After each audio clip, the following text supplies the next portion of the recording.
I'll try. Steve, you're here to stir the pot.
Call to order for the Watertown City Council meeting for February 22nd of 2022. Everyone please rise while we allow Pastor Mike Lastly from the Covenant Reformed Church here in Watertown to lead us in prayer.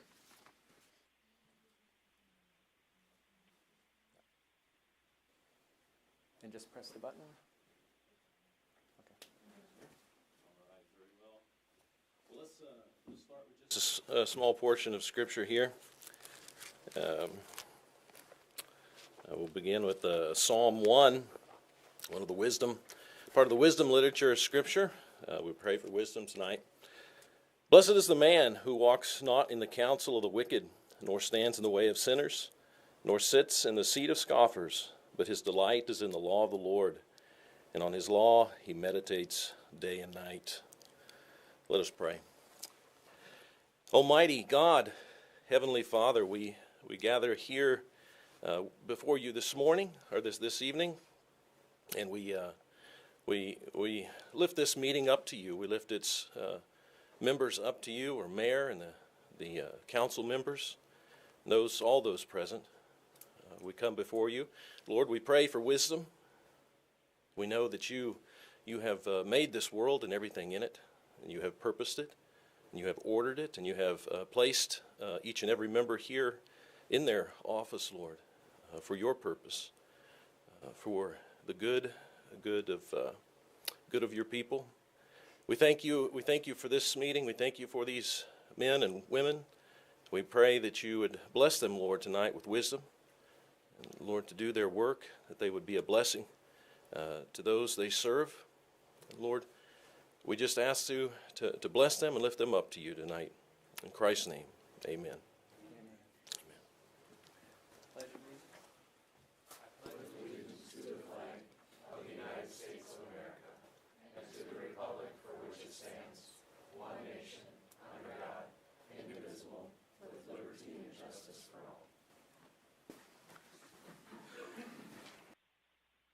Finance Officer Bob Zine, would you please call the roll? Yes. Bueller? Bueller. Here. Danforth? Here. Holeen? Here. Paulson? Here. Shetty? Here. Tupper? Here. Vilhauer? Here. Thank you. Quorum is established. With that, the chair will ask if anyone wants to pull anything from the consent calendar. Seeing no such request, the chair will entertain a motion to approve the consent agenda. So moved. Made by Councilman Tupper, seconded by Councilman Bueller. All those in favor, please say aye. Aye. Any opposed, say nay. Motion carries.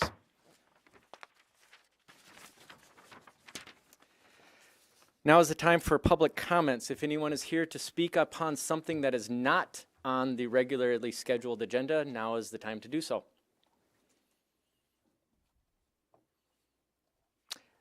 I don't see anyone coming forward or wanting to speak, so we will end the public comment session. Move on to the approval of tonight's agenda. Motion made by Councilman Vilhauer, seconded by Councilman Schutte. All those in favor say aye. Aye. Any opposed say nay. Motion carries. On to the regular agenda. Item A is an application for a transfer of ownership and location of a retail liquor and video lottery license from the Guest House Incorporated to LRC Hospitality at Harry's on West Kemp. So we will open our public hearing by going to our finance officer, Kristen Bobzien. Thank you, Mayor. This is a straightforward license, ownership and location transfer for the liquor and video lottery license. This will leave the guest house with just malt beverage and South Dakota farm wine. All notices were published in the paper and everything's in order. So if there's any questions, I can try to answer them. Thank you. Thank you. Chair will entertain a motion. Chair will entertain a motion to approve the license or approve the transfer. Motion made by Councilman Paulson, seconded by Councilman Bueller.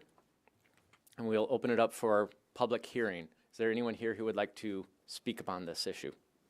Anyone who would like to speak against? Now I should have made the motion, but we're all good. So, with that, any comments, council? Comments or questions? With that, the motion is to approve the transfer. All those in favor, please say aye. Aye. Any opposed, say nay. Motion carries. Item B is a second reading of ordinance number 22-02, an ordinance adding chapter 3.05 to the ordinances of Watertown, prohibiting the feeding of certain wild animals. We will go to our city attorney, Matt Roby, for more information. Thank you, Mayor. So the origin of this ordinance came from the Game Fish and Parks, who approached the Animal Control Board last year. Basically, there had been some issues related to the turkeys in the north part of Watertown, and other communities have faced similar types of issues with deer in the deer in town, that sort of thing. So they had suggested that perhaps we consider a policy or ordinance that would prohibit the feeding of wild animals. That way, that the animal control officer would have a tool that they could point to when they're out having these conversations with folks in the community, if it ever should become an issue again. Sounds like there hasn't been much for issues lately, but there had been in the past. So, and this would exclude, of course, it would exclude songbirds and backyard birds that are fed by bird feeders and the like. So,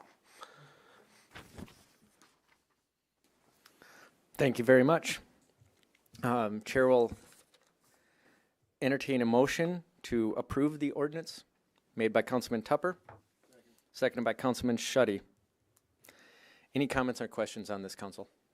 Councilman Vilhauer. Attorney Roby, you referenced that the Game Fish and Parks is aware of other communities that have had issues with this. Have other attorneys actually reduced this to an ordinance? Are you aware of that, or? yes, so the city of Rapid City, for example, Okay. Has this ordinance, a very similar ordinance on the books. That was the kind of my template that I'd used to draft this ordinance. Okay, thank you. Councilman Danforth. With this ordinance, is there a penalty for illegally feeding animals? And is that something that gets added to our other list of fees or whatever, fines, whatever that is? Yes, Councilman. So this would, under all of our titles, all the titles of our ordinance, there's a general penalty provision at the end. It basically states any violation. The long and short of it is any violation of anything in this title can result in a fine or a imprisonment, etc. So if a citation on this, a violation of this ordinance were issued tomorrow, well, 20 days from publication, I guess, but a month from now, currently there's no fine associated with it on our fine and bond schedule, so it would end up being require a court appearance.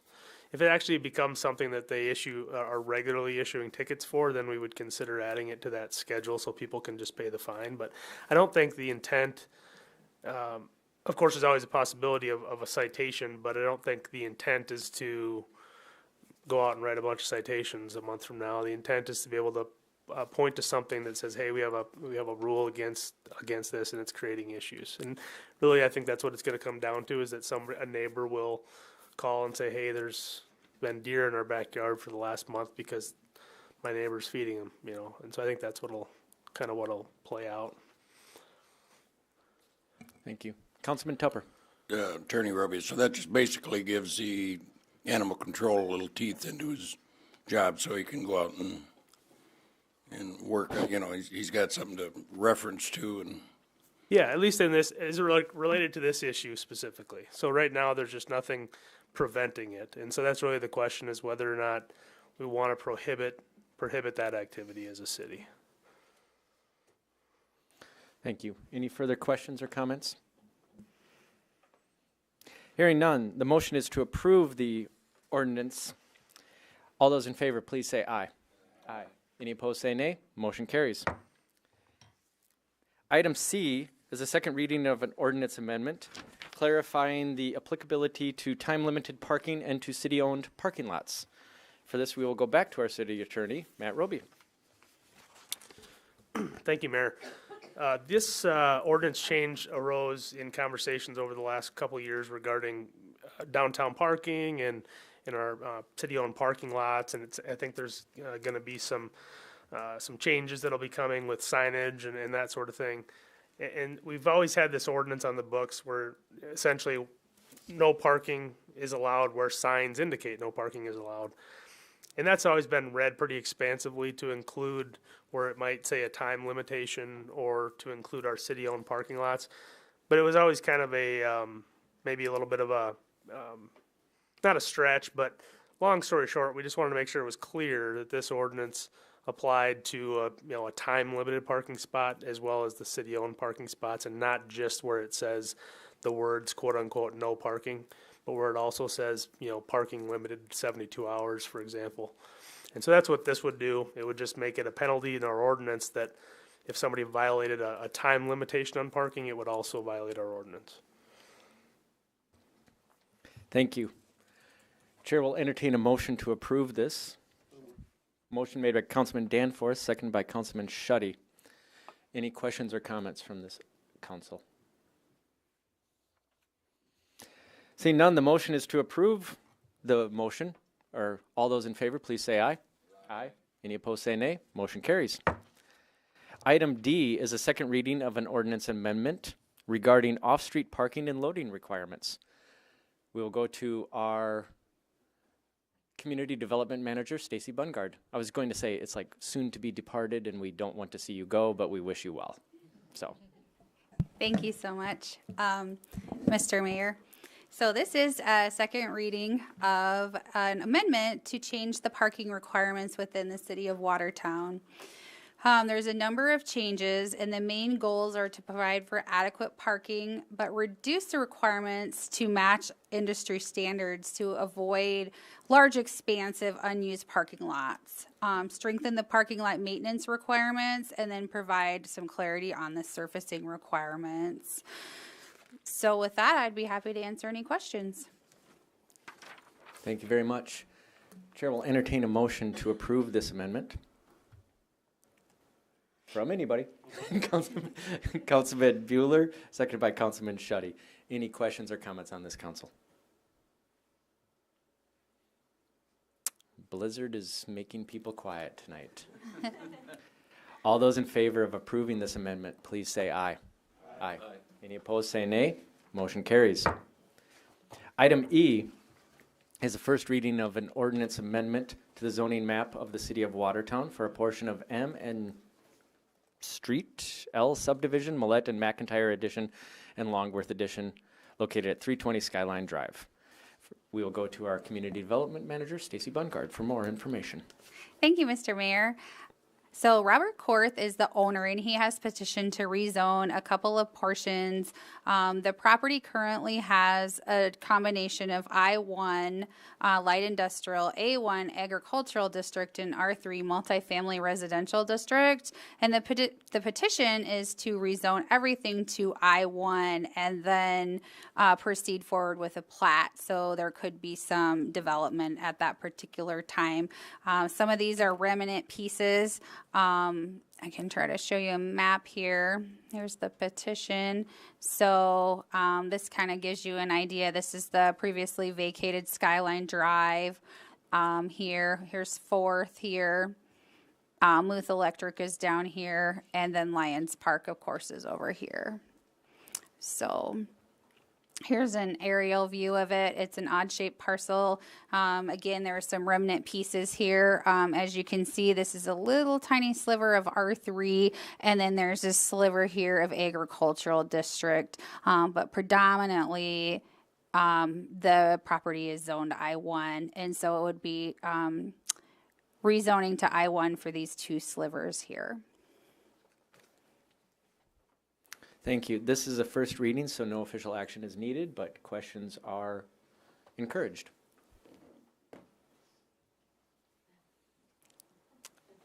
You've done a good job, Stacy. Oh, thank you.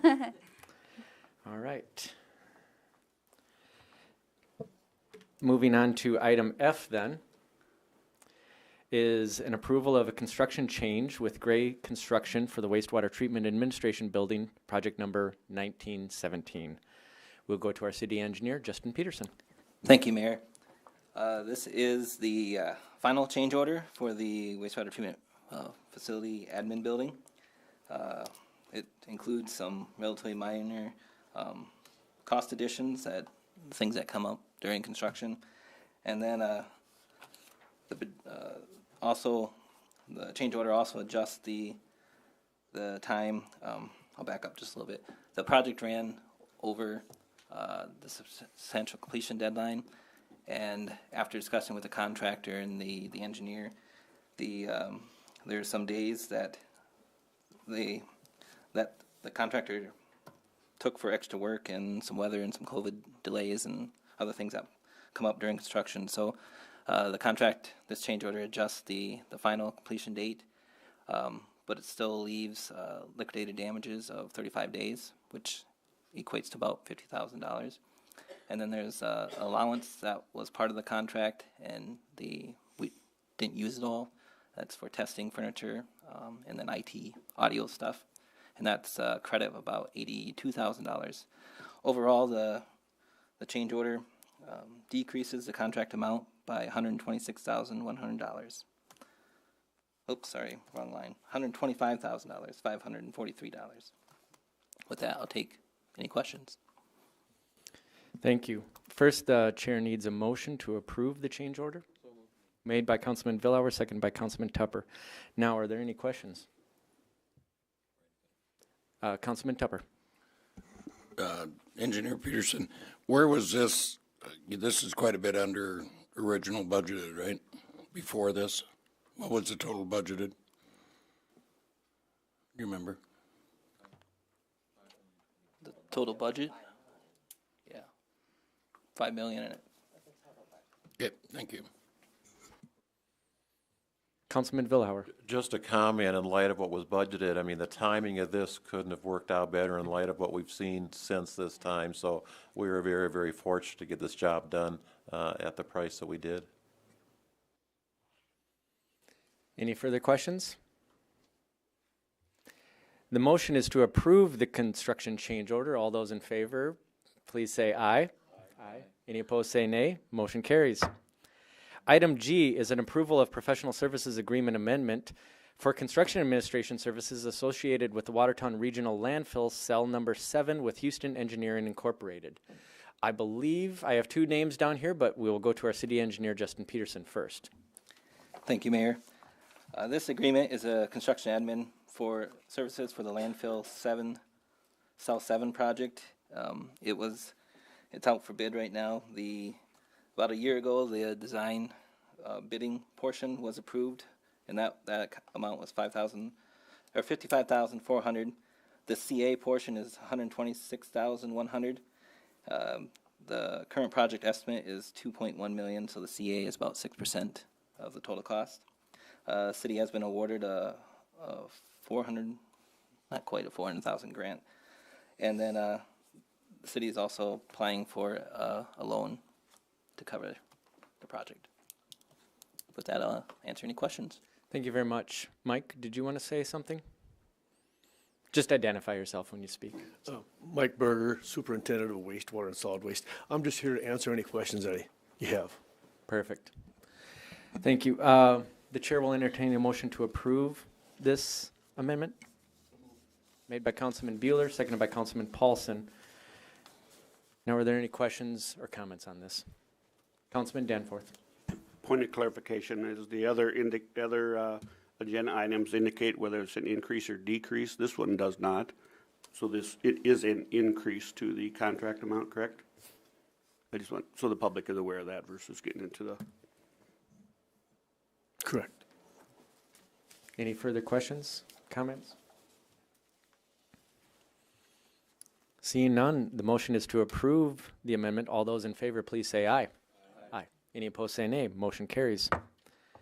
Item H is an approval of a resolution accepting the State Water Resources Management System grant for the Big Sioux flood control study and authorization for the city manager to execute documents relating to the State Water Resources Management System grant for the Big Sioux flood control study. We'll go for more information to our city engineer, Justin Peterson. Thank you, Mayor. This project has been an ongoing one.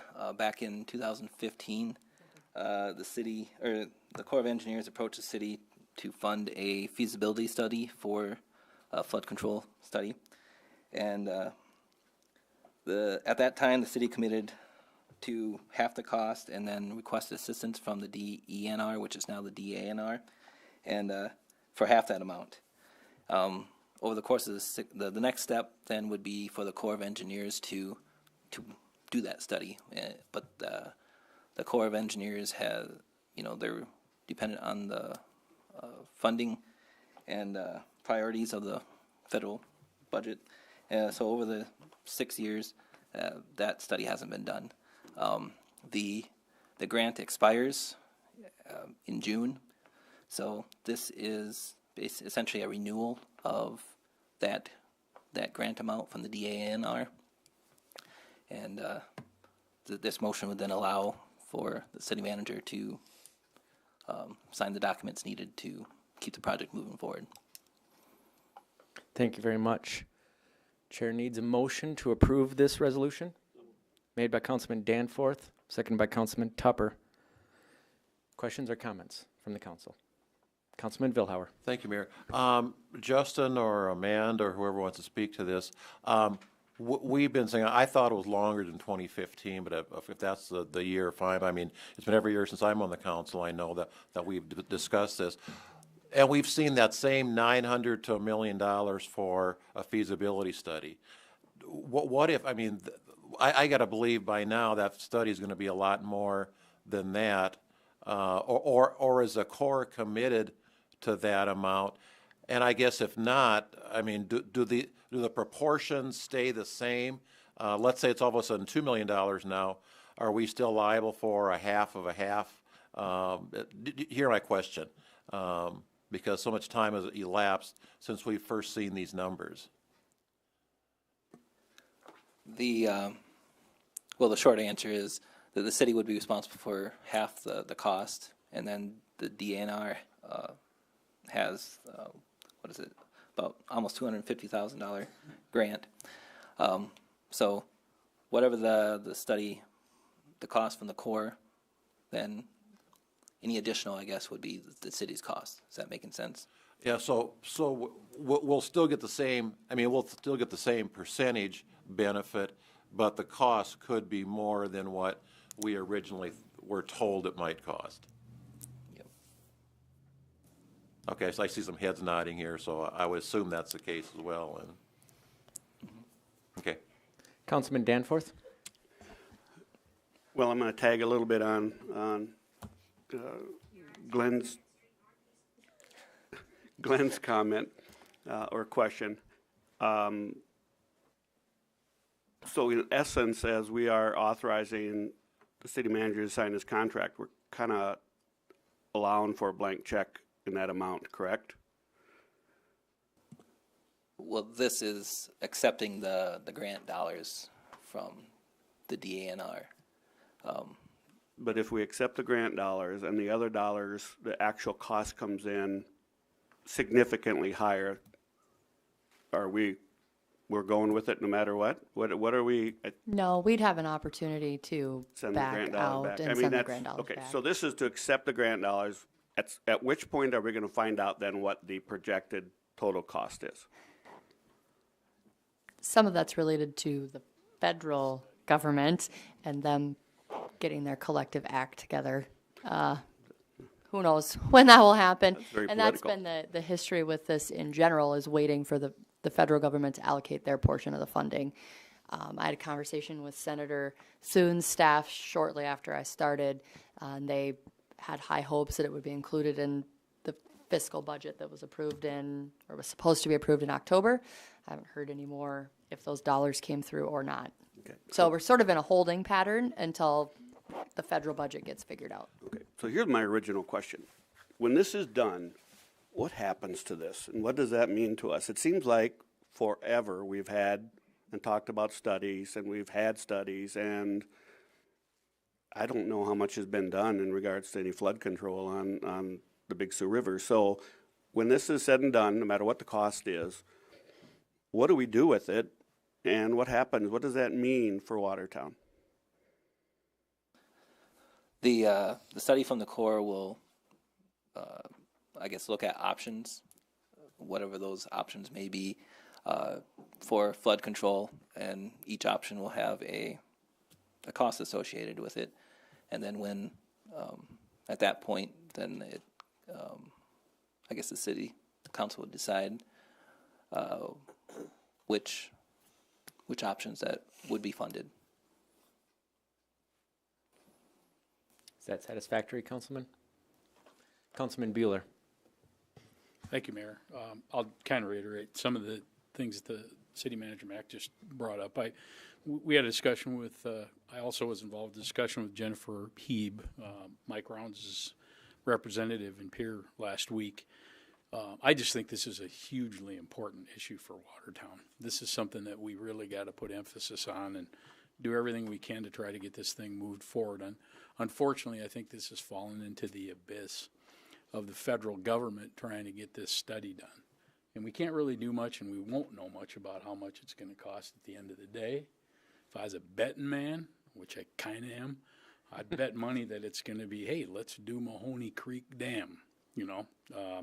So I think that's probably at the end of the day what's going to happen. But we really got to push this thing to do everything we can, especially now, to strike by while the iron's hot for federal dollars on water infrastructure issues. So I think that's really, really important for us to, that's the, as I've said before, the 8,000-pound elephant in the room. Thanks.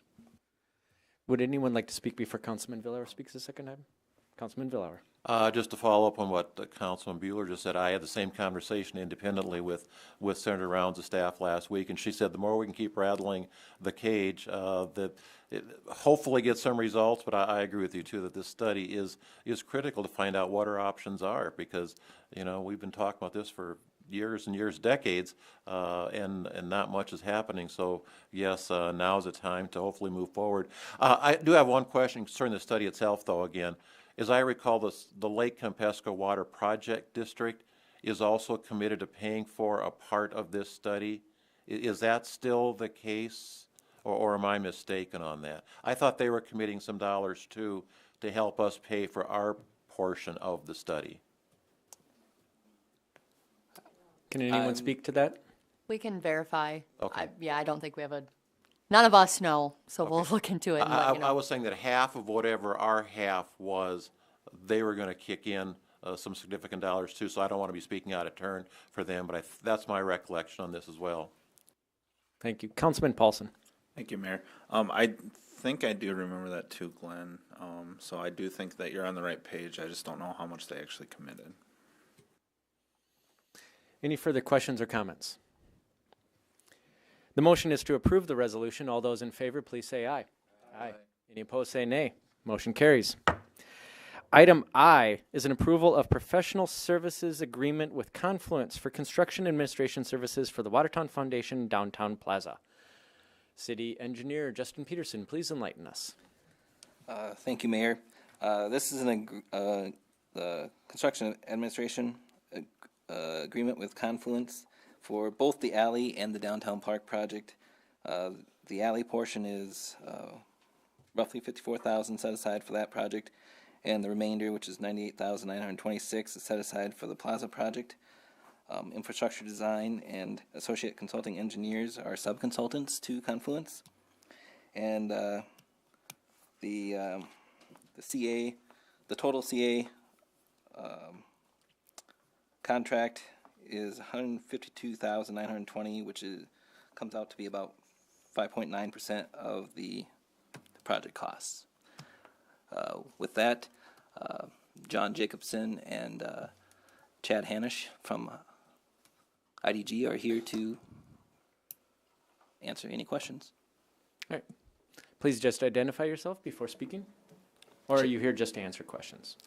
Chad Hanisch with Infrastructure Design Group, and yeah, I'm here to answer any questions that you might have. I think we could leave it open, though, for both you and Justin if you wanted to preface it. John, do you want to?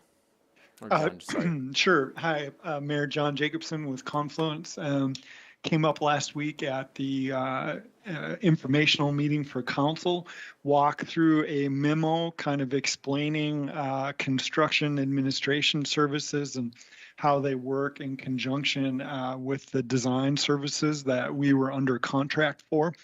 Ultimately, there's the 3-page memo that we wrote kind of summarizes a lot of that information, but taking a big picture view at it, total construction cost is about just under $2.6 million. As part of that, our design and bidding fees were just a little bit over 7%. And then we go on to have a little bit of explanation as to what those construction admin services are according to the state codified laws that kind of guide our professions.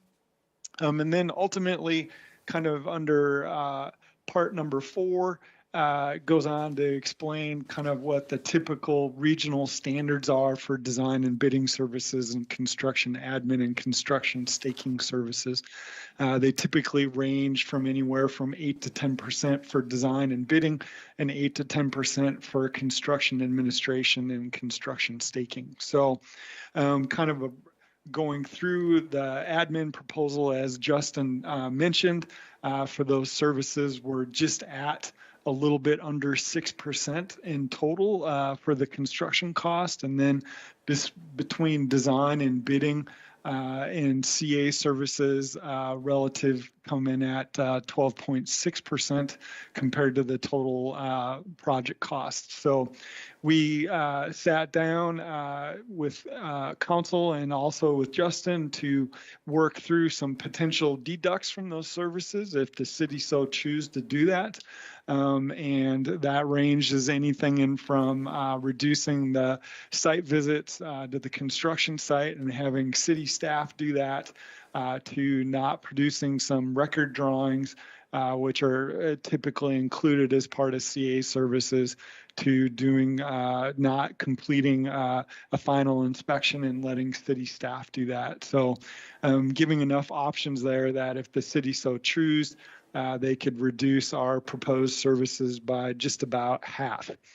And that kind of is a big picture overview of our memo and dealing with some of the questions that happened in the last council meeting.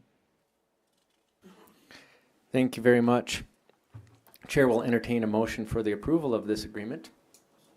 Made by Councilman Bueller, seconded by Councilman Vilhauer. Now, are there any comments or questions, Council? Councilman Vilhauer. Oh, Bruce has. Councilman Bueller. Thank you, Mayor Glenn. Looking at these four potential deducts from this project, I would be a little concerned. I'll just say I'd be a little concerned with some of the record drawings that deal with subterranean drawings. I think that's something we're going to have to be careful with if we try to do this on our own when it's complete without drawings.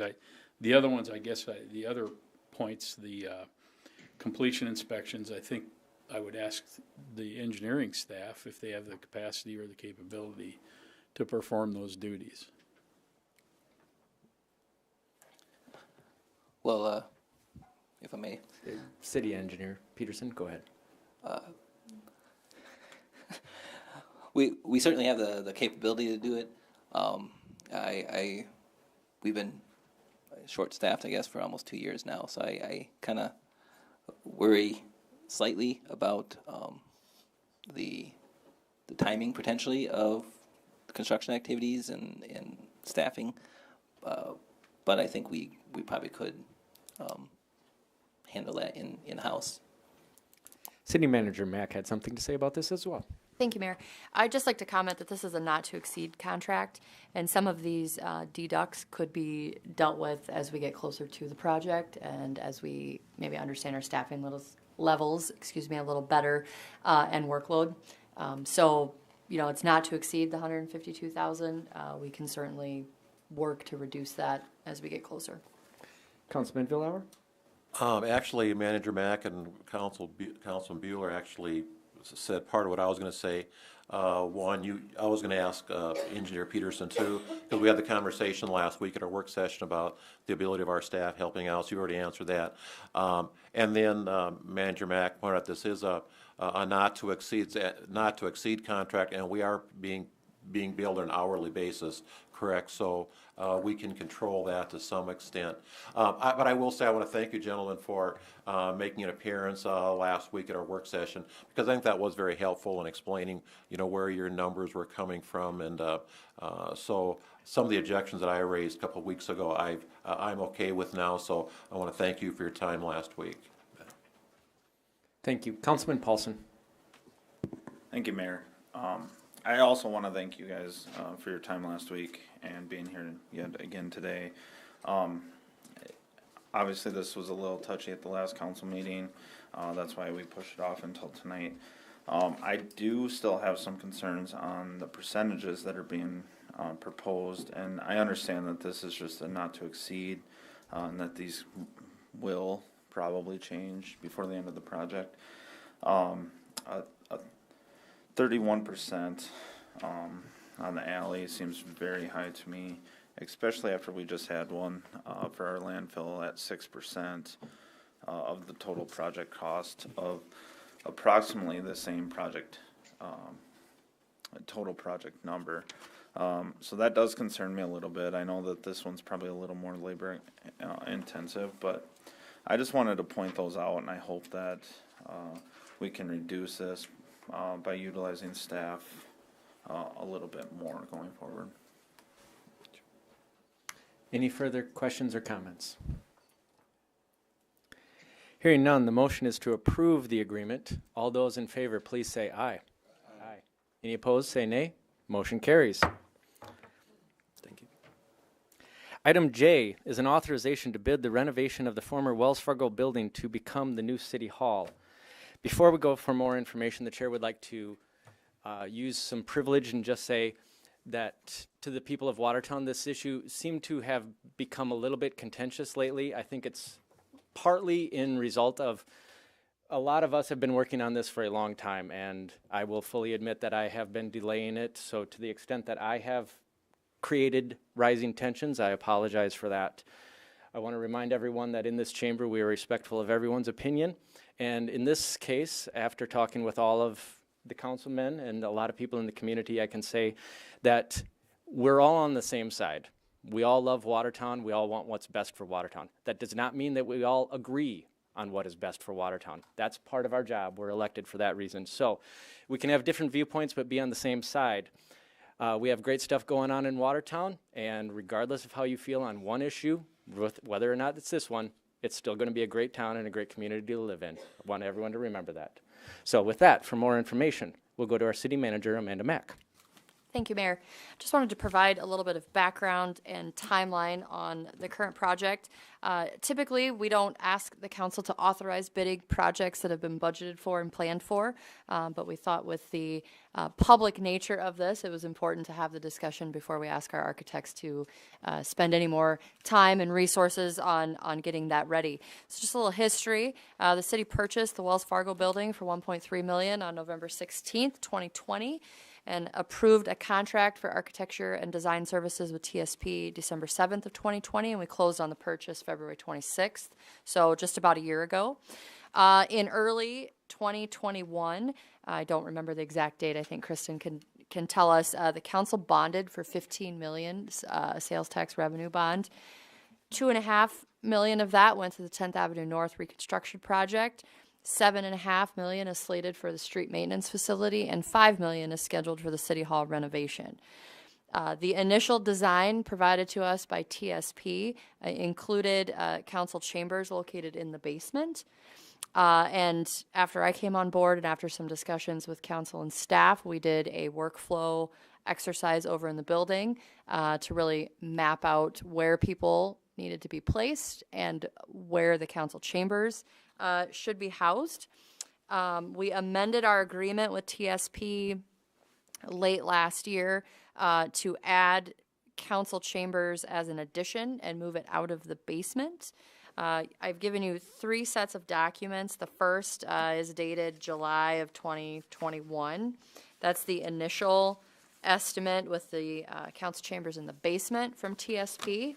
You'll see that the total cost there is a little over $4.3 million. That includes the 1.3 purchase price. So when you subtract that out, the actual renovation cost, which includes engineering, FF&E contingency, and $540,000 for technology, it's just a little over $3 million. There are 2 options that have been provided to us from TSP that include the alternate council chambers as an addition. Option B is what I am recommending we discuss and move forward with bidding on. You'll see that the total cost of that is just about right at $5 million. If you subtract the $1.3 million out, that brings the construction or renovation cost to $3.7 million. It includes all of those things listed above and a 3,000 square foot addition to house the council chambers. I had our engineering team today, because I'm not very good at math, look at cost per square foot, and option 2 on the new design comes out to be about $225 per square foot. We were asked a while ago to get some rough estimates on costs of new facilities. We reached out to 3 different local contractors, and we've also spoken with Dick Strasberg, our owner's rep on the ice arena, and those costs for new construction range anywhere from $300 per square foot to $400 a square foot. So we're looking at $6 to $8 million just for construction, and that doesn't include any land acquisition. You may remember earlier this year, well, late last year, we're still early this year, we did a work session where our finance officer laid out all of our capital projects, talked about the different funding models that we had when we were discussing issuing the $20 million bond for the ice arena. In those models was $5 million for the City Hall project, which, as I mentioned earlier, included the purchase of the Wells Fargo building. Based on all these factors, it's my recommendation that this body take action tonight to authorize bidding of the renovation project option 2 and move forward with the Wells Fargo project. I'll stand by for any questions. The chair will say we will specify option 2 as what we are going to discuss unless someone makes a motion otherwise. So it will be option 2 that we will be in discussion for. With that, the chair will entertain a motion to authorize the bid. Made by Councilman Villauer, seconded by Councilman Bueller. Any questions or comments on this?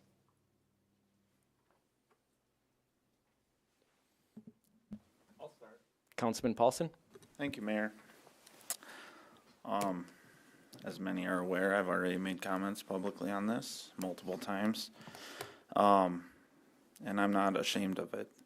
I'm not ashamed to get the public involved with this, because I do think that it is important for our public to realize the actual costs into this. I don't think they realized how big of a cost this was to our community. And now we're seeing the real costs, and we're at a point where we have to move forward in one direction or the other.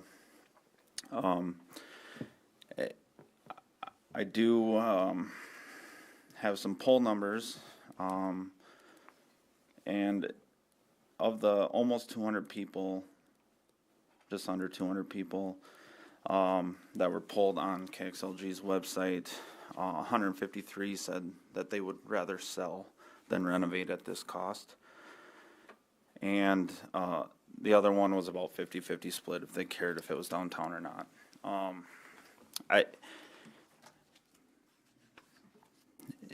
Seeing the real costs and the real costs of building new, I cannot fathom moving forward, and I do not support this project with $1 million difference in a new building to a renovation.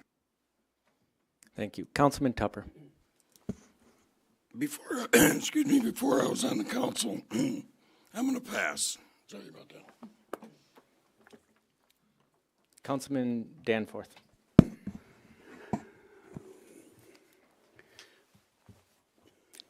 I'll say that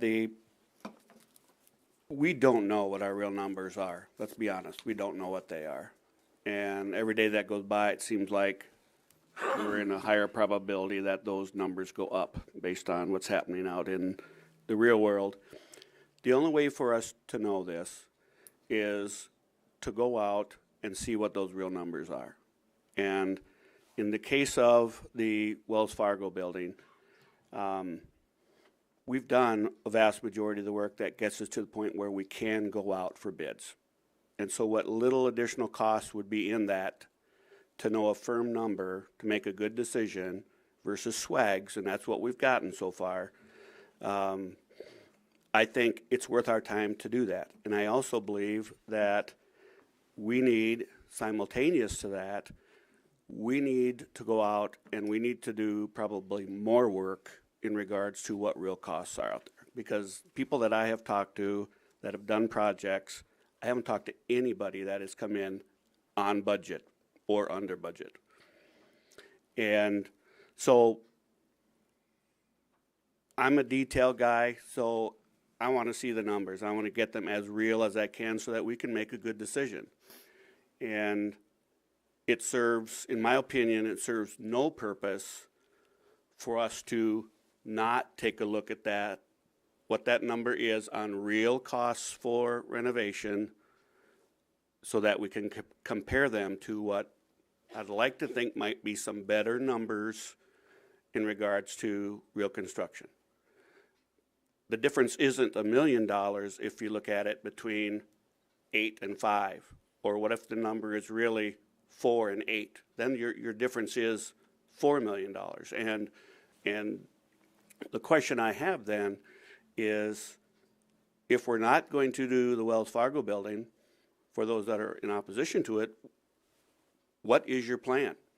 We need to know what your plan is versus just voting against a proposal here.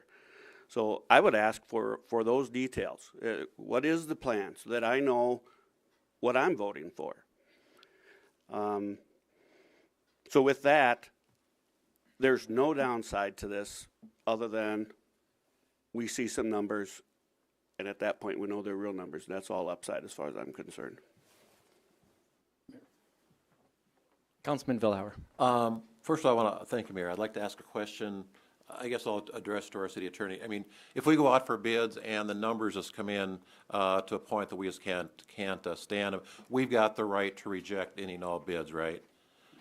Yes, that's correct. Okay, I know it's not good policy to do that when there's good faith estimates or bids being made, but we do have the right to do that. So I guess I don't want to repeat everything that Councilman Danforth has just said, but I agree completely. As the public probably knows, I have been a supporter of this project going back to when we first had the option of acquiring the Wells Fargo building, and I still stand by that. I do want to address one thing that Councilman Paulson said, though. As far as not knowing numbers, I guess I'd like to add one date to Manager Mack's timeline that she laid out here as far as the acquisition of the building, the closing. As we were going through that process, and I'm looking at Councilman Bueller here because you were on the committee with me with the previous council, we were meeting on a regular basis with TSP. We as a council had taken several tours of that facility over there before we ever bought it. And then after we committed to buying the building, engaged TSP, we started work immediately, shortly before Christmas of 2020. And it wasn't long as we were meeting and starting to get a rough number on costs that we said, hey, we need to update the rest of the council as far as where we are on this. And on December 28th, 2020, we had a special council meeting. It was a Monday morning, a special council meeting, where we did talk about the numbers, and I vividly remember a figure of $4 million being thrown out for the total cost of the project, fairly close to what the July 2021 amount that Manager Mack referred to. So the biggest item, as I recall in that conversation that morning, had to do with whether or not we replaced the HVAC system, and as it turns out, that is not the plan currently. But my point being is that at no point were we trying to hide numbers from the public. We were as open and transparent as we possibly could have been, and we did disclose numbers that were being looked at for renovation of that project. So I guess, again, just to repeat the last part of Councilman Danforth, we have nothing to lose at this point to go out for bids. I told the mayor yesterday at lunch, I said, if those numbers come in too high, you can very well find me voting against as well. But we'd be foolish at this point not to go out and get those numbers. City Manager Mack, you had something to say? Yeah, I'd just like to provide a little information. So in that $5 million total, it also includes just a little over $1 million in bid alternates. So that includes the addition, enclosing the drive-through structure, and street tree grate replacement. So there are some opportunities to reduce cost if bids do come in higher. Would anyone like to speak before Councilman Paulson speaks a second time? Councilman Paulson? Thank you, Mayor. I just want to clarify why I'm voting no, because I do think rejecting bids is a bad practice. I think you turn off bidders, and they will not bid in the future because they put a lot of work into bidding, and it does take a lot of effort and time. And when bidders even get the feeling that you're going to reject a bid, I can tell you from experience that is really bad practice, and it will prevent future bidders from bidding our projects in the future. I feel strongly that development money and the taxes that this would bring in, compared to if we moved in a different direction than going forward with this, would be a huge benefit to our community. And ultimately, I'm voting no because I don't think that this fits the vision of our community and how we want to move forward. And I think that the poll numbers, the people speaking on this, prove that. So I just wanted to clarify why I'm voting no. Thank you. Any further comments or questions? Chair would like to say something, and I would say that this is just not me ending it, because I want to give anyone who disagrees with anything I say a chance to rebut or refute or anything like that. So don't view this as the end cap to the conversation. I also have been pretty publicly questioning this, which I know might seem weird because I was on council when we voted to purchase the Wells Fargo building. Perhaps you can call me mistaken, but at the time I thought it was probably a Band-Aid to a problem of City Hall. I thought we could pick up our desks, walk them across the parking lot, put them in Wells Fargo. It's a fine building. It was never my vision for a permanent City Hall for the City of Watertown. Does not fit my vision for what I think the City of Watertown is growing into becoming, because in my mind it's still a 50-year-old converted bank building. I think it's a fine-looking building. I think it can be a good City Hall. It's just I would like to see Watertown Watertown's vision be bolder, be more forward-looking, and that's where I started questioning it. So I didn't think it was permanent. Again, you can call me foolish on that. The problem that I have with this is now that the bids have come back and it's a lot more money than I thought, if we're going to renovate this building for a total of $5 million, we are essentially locking that property in for City Hall for the next several decades. We're not going to sell it. We're not going to do anything else with it. I just view that as prime commercial real estate. It's half a block from the center of downtown. And with all the money and all the effort we have put into downtown in recent years, I think that this would be better used as commercial property that would bring tax revenue into the city, that would pay property tax values, and bring possibly a business, more people in downtown. I love City Hall, I love the people who work here, but there could be perhaps a larger economic driver in this prime commercial real estate. That's where I just started questioning it. So I love our city staff. I want to give them the best home possible. I think for me, that's building new, and I will fully admit, I have been the one who has largely been holding this up because I have been trying very hard to come up with an alternate location because I know that that was part of it. It was never enough to say no. I know that the best case is to find an alternate location. I tried. I probably knocked on every door downtown trying to find land adjacent to downtown. I could not find one. I brought a lot of these proposals to council. They were vetted. There was never one that fully got agreement, whether for cost or for location. I wish I had a better story to say. I wish I had an alternative already locked up for you. My alternative to anyone who's questioning that and to the people of Watertown is my alternative is the vision for the future. And for me, that means not converting the past. So I want to also say that I commend all of the council, regardless of how you vote tonight, because I know I have really good friends here, and on this issue, we just don't see eye to eye. But I guarantee you, I know their heart, and they're just trying to solve a problem for the city of Watertown. We're all just trying to solve it. We just have different ways of doing it. We're going to wake up tomorrow, and regardless of how this vote goes, to any person or construction firm who wants to bid this project, I will give you my word that if the vote goes in favor of purchasing this and bidding it, I will stand behind the council's vote. And we will move forward, because that is the will of the council, that is the vote. So that is really just the opportunity. I wanted to say my piece. I did it. I thank you for giving me that opportunity, council. Councilman Beeler.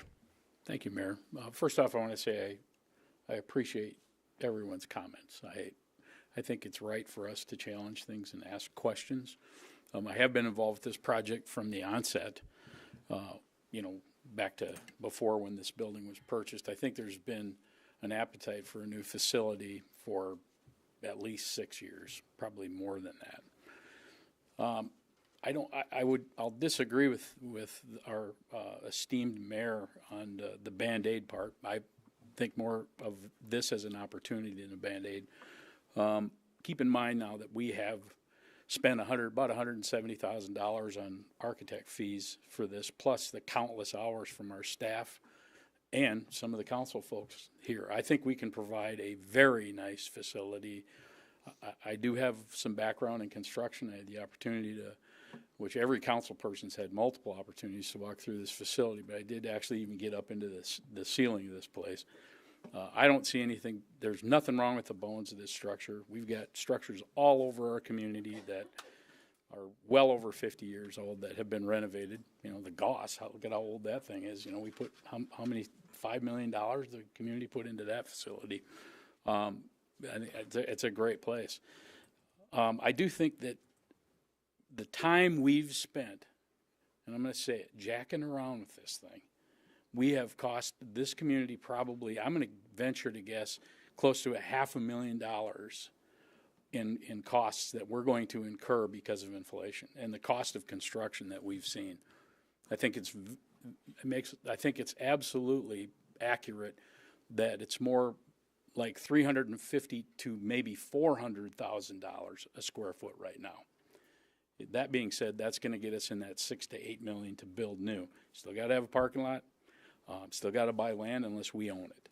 So those are considerations moving forward. And then there's the who, what, why, when, and where. Who's going to develop this? You know, where's it going to get? Where's this all going to go? I mean, I don't know where our city hall is going to go moving on beyond here. There are certain areas that we could designate for this facility. But I think, you know, one of them early on was where we put the snow pile. Well, then we don't have a place to put the snow pile. We vetted this on and on and on. And my personal thought on this moving forward, one other comment, materials. You know, we've been working through this ice arena project. We see the issues with steel, all materials. We're going to have to start over. We're going to have to go through, I don't know how many months we spent on layout, workflow, you know, so we had all the staff work on putting together plans so this was efficient to use. We have to go through that whole process again, and then we're going to be out there. Nobody knows what this economy is going to do moving forward. More than likely, it's going to continue to cost more. And we've got materials in place across that alley for the most, and I think that makes a big difference too. And in our timeline, I mean, we got to go through all these things, and the big one is when. And I struggle with the idea that we're going to have to go through this whole process again, order all these materials. You know, we've seen with our ice arena project, months and months out we're looking at for steel, more than likely. I mean, those things can change. But most of those things are in place in that facility as it exists today. So I think we can provide an excellent work environment. And also, I don't want to forget this one, I think this will be a great facility for our customers, for the public, to come and do their city business. So, thank you. Councilman Schutte? Yes, thank you, Mayor. Just per Councilman Danforth's point earlier and a few others, getting these bids, getting some hard numbers would be very beneficial. Also, though, in listening to Councilman Paulson's perspective as an engineer, you know, and the contractors bidding, putting the time and money into that, I guess I would ask that contractors would be, for lack of a better term, merciful, if you will, for if the numbers come in too high, you know, and we decide to if something changes things and we just don't go that direction, like Councilman Villauer had said. So just, it's been because of where we're at in the economy with everything's going on around the globe. There's so many unknowns, and so again, to get the bids, even though it goes against standard practices and turning them down potentially would just help in this process. So just again, just kind of asking for the contractors to be patient with us in this as we potentially move forward.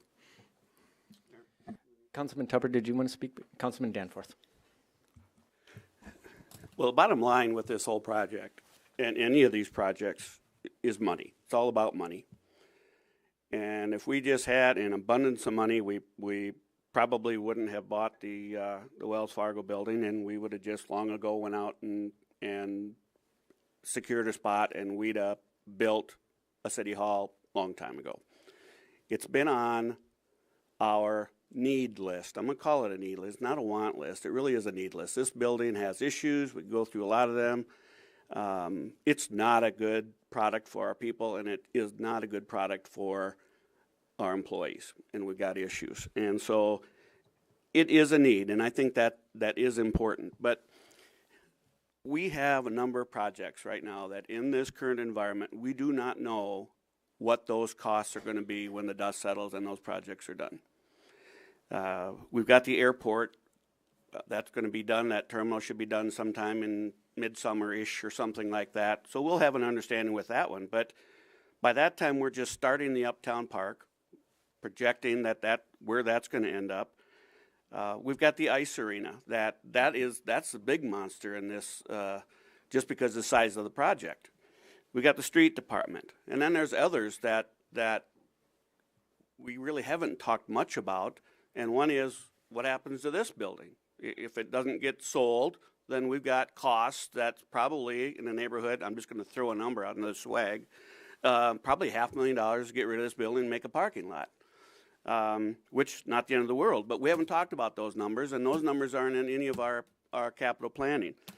The field house has been proposed for the new, once the new ice is done. Now we've got some dollars into the 2022 budget, some into the is it I think 2023, Kristen? But most likely not near enough to cover what would want to be done or need to be done to get that into a usable facility.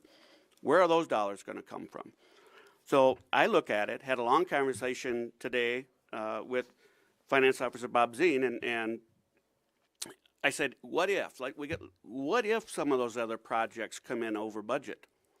What if we don't remodel, count on building a new city hall, and it's an $8 or $9 million building versus $6? What if? What happens? I always try to look and anticipate what the problem's going to be or what the possibility is and then work my way back, because it's really easy to look at it the other way. Say it's going to cost $6, well, it costs $8. Now what? Because I don't want to face the public with that kind of issue if I don't have to. So my question to Kristen today, Ms. Bobzine, was, what happens, Kristen, if those things happen? What if we're 5 or 10% over on the aggregate of all of those projects? What happens if it's an $8 or $9 million city hall build? And I'd ask Kristen if you would just please share your thoughts on that, if you would. Is that okay, Mayor? Mayor, are you okay with that? That's fine. Okay, thank you. So as we did speak today, I will say that with the city's ability to budget conservatively and always kind of leave ourselves a cushion, any overage on what we've already planned, as we've spelled out, 10th Avenue's done, City Hall at the 5, street facility at 7.5, any of those that have their little change orders and stuff, with our unrestricted fund balance, the comfort level is there. Now, if we start to have conversations about City Hall turning from a $5 million project to an $8 million project, we don't have that. So with that comfort level, Councilman Danforth and I did speak, and a change of the whole plan for City Hall, adding $3 million to the project, that's going to change a lot of things for the city, because we don't have that to back up what we currently bonded for. When we went out for these last bonds, the $15 million bond and then the $20 million for the ice, I presented to the council. There was a lot of meetings. This is a comfort level, and the next 5 years are tight. It's not, doesn't mean we can't do things, but we can't add millions to projects. Now, can we add, 200,000 here, 500,000 here? Yes, those are all things that this council has that opportunity to decide, and we have future years of budgeting to plan for those.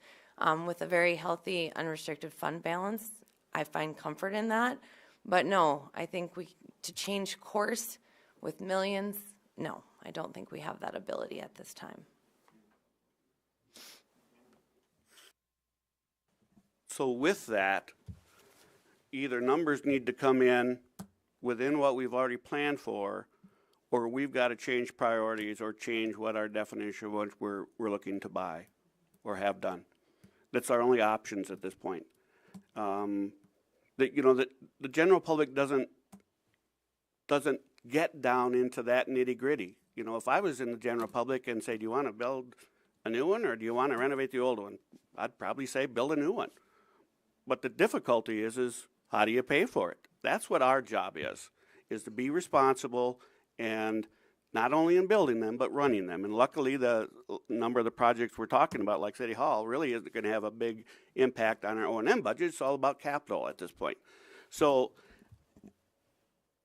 I think we need to take a dual path. I think that dual path consists of going out, getting current bids. I think in this environment, and I've talked to a number of people that are in the development industry, that rejecting bids right now because of cost overruns is not uncommon right now, because the inflation numbers are just atrocious. And so I don't think it's a long-term, it isn't anything we want to do, and I agree with Colin 100%. It's nothing that we want to do. It's not standard procedure for us.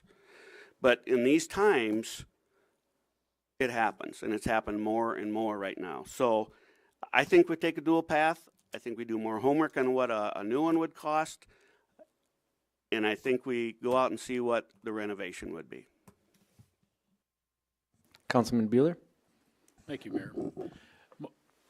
I want to say I agree with Councilman Danforth on the point that we may need to make a hard pause on some of these projects because of all the question marks that are out there right now in the economy and how things are going with inflation.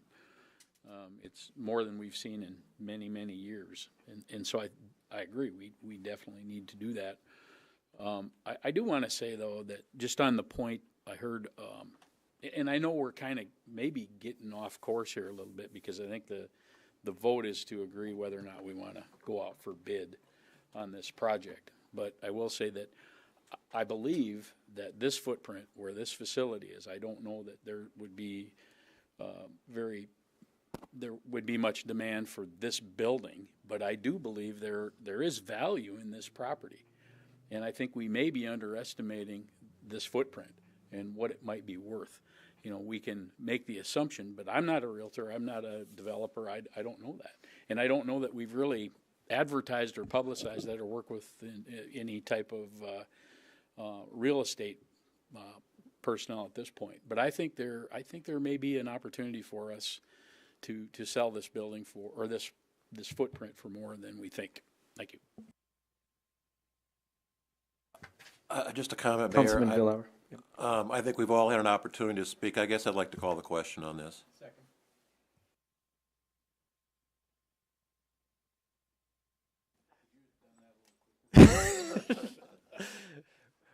We're kind of laughing because Councilman Villauer called the question and I seconded it. Finance Officer Bob Zine, please call the roll. Okay. And this is, okay, a vote yes is to take this out to bid for renovation. A vote no. Vote on calling the question, sorry. All those in favor of calling the question, say aye. Aye. Any opposed, say nay. Motion carries. Okay, now, if you vote yes, it's to authorize taking it out to bid on option 2, okay? A no vote is not to take it out to bid at the Wells Fargo location. So, Finance Officer Bob Zine. Okay. Bueller? Yes. Danforth? Yes. Helene? No. Paulson? No. Shetty? Yes. Tupper? Yes. Billhauer? Yes. Motion carries. Motion carries. Item K is the approval of a purchase agreement for approximately 27 acres of land along Highway 20, formerly known as the Livestock Sales Barn, and authorization for the city manager to execute any and all documents required to facilitate the purchase. For more information, we'll go to our city attorney, Matt Roby. Thank you, Mayor. As that lengthy title kind of explained, essentially this is the a purchase agreement for the land that used to be, I guess, colloquially known as the old sale barn. The old sale barn land there on the curve on Highway 20 near kind of adjacent to the zoo.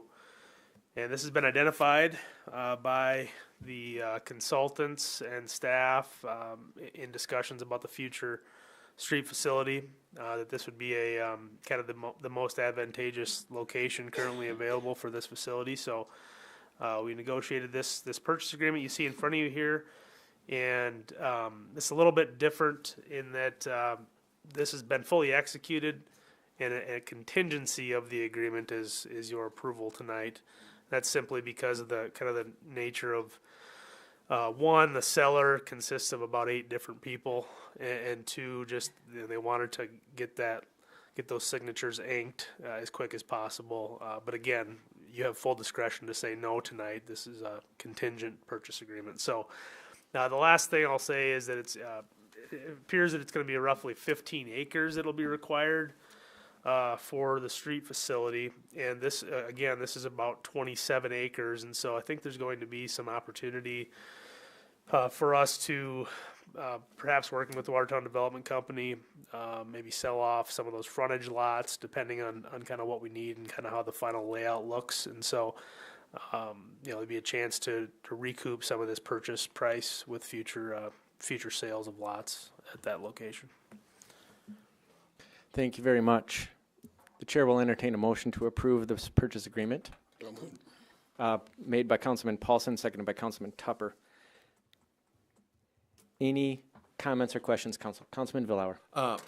Thank you, Mayor. While I'm sitting here tonight, I received an email concerning this, and I know this person, I respect this person's judgment. I guess I'd like, if our street superintendent, or maybe I should direct it to our city engineer first, I guess I'd like to ask a few questions. I think this person raises a couple valid points, or I'd like to ask the question of whoever be best to answer it. We'll leave it open to either one of you, but Street Superintendent Rob Bain is also in the room. Thanks, Rob. First of all, the comment was, let's put an attractive building there versus an eyesore with plows and trucks. I guess I'd like to have you respond to the public to that comment, Rob. Yeah, that's something we've talked about, concerns about, like if we have stockpiled materials at the facility, and we're envisioning that anything stockpiled would be behind the facilities that's built with possible evergreen trees, double row of that, kind of like the county has across the road there. There's a lot of evergreen trees there that really block a lot of that you just don't see it. You know, it takes some time for those to grow up to the point where you don't see that, but I foresee the building, the front of the building and stuff being a nice looking building. Hopefully structural concrete, something similar to what the VOTEC has over here, like in their diesel facility, their newer building down there, something like that. I think it'll be a nice building to look at. Okay. Thanks, Rob. Another comment that this person made was, and I don't recall, the committee that looked at this probably has discussed it, but said it's also going to create a dangerous spot coming around the corner with trucks, plows, etc., pulling out onto Highway 20. Any comments to that? We did. We have talked about that as well. Depending on the location of the entrance, if the land that we choose to go with, if we take across from the county shop, the speeds are higher there. When you get further around the corner, you know, closer to the Stockmans right now, the speeds are slowed down. That's something we'd maybe have to talk to the DOT about, if they'd allow the speeds to be reduced, if we would be directly across from the county shop. That is something we've talked about, a concern that we have. Okay, thanks, Rob. And that's just the final comment this person said was, should be long farther out of town, like where the bus barn is, allow room for growth in the future, is just the comment this person had. And we're, you know, that is something too. We're looking at that location of the sale barn land is really close to central of the existing city limits. It gets us close to the other side of the lake, gets us close enough to the east side of town. We do spend the majority of our time working in the town area, the main, like where we're at right now, downtown City Hall. Those areas we spend a lot more time than we do at the lake, but being close to the county shop is a big deal too, because we do share materials with them, millings, sand salt mix. If we end up having a scale like we're foreseeing at this time, it will help us both in keeping track of materials and that type of thing. It is also being close to a highway to get from point A to point B is really helpful to just be right on Highway 20, 10th Avenue, across over to 81. That helps. You know, us being 3 blocks off of, I'm sorry, did I say 81? I meant 20. But anyway, us currently being 3 blocks over from Highway 81 is handy, but we are in a bad area over by the school there. It's not a good place for us to be with the school there and stuff. It's not safe. When school gets out, it's hard sometimes to get out of our facility. So there's a lot of reasons to where we looked at the pros and cons of that place, that location, and there was a lot of pros for that location and growth.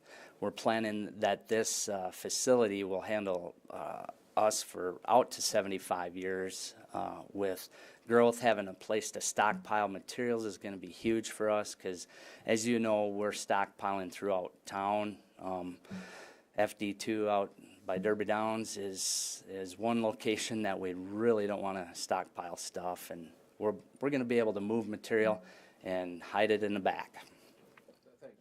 You bet. Councilman Danforth. Thank you, Mayor.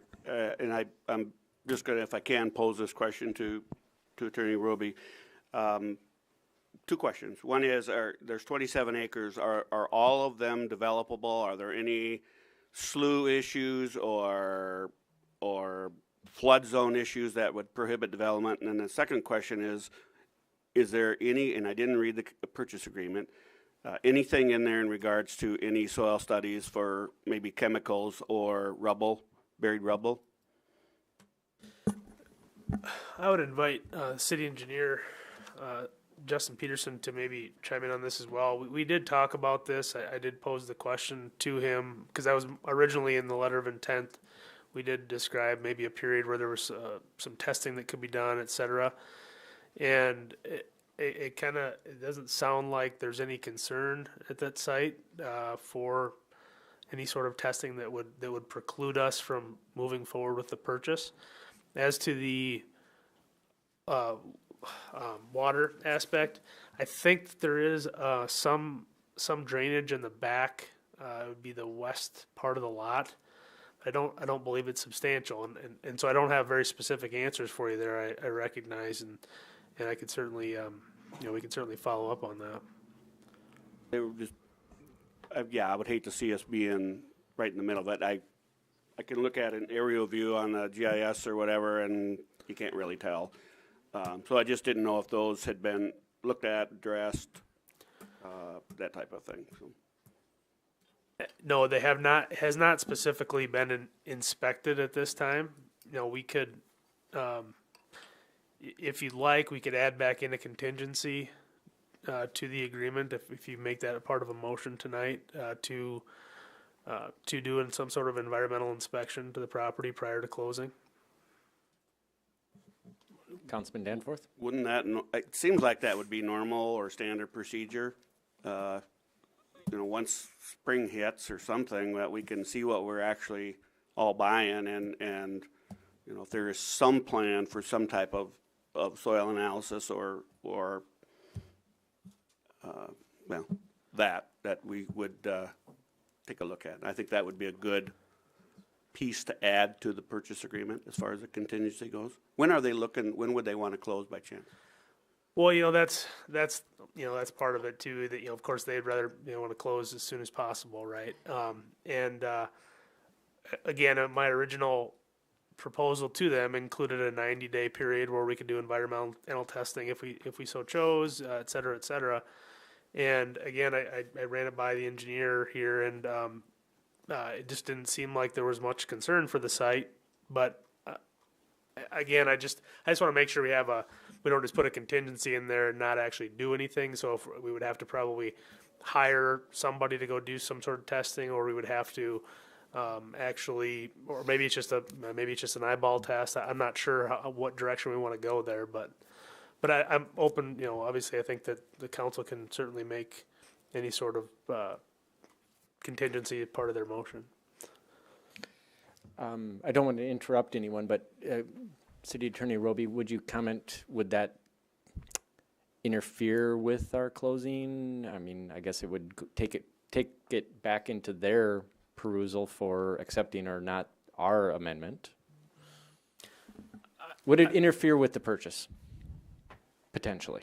I doubt it. I don't think so. But I mean, it would require a bit of a delay. And again, I would suggest that if we want to do something like that, we just have a clear idea of what we actually want to do. Because this is a world that I'm not, it's not really in my wheelhouse. But if we're going to do like an environmental test of some sort, or are we going to do soil testing of some sort, and what that looks like, and again, I would direct questions that way. And if there's nothing specific we want to do, if we think it's 27 acres, we need 15. It housed a sale barn for 50 years. It's probably going to be able to house a street facility.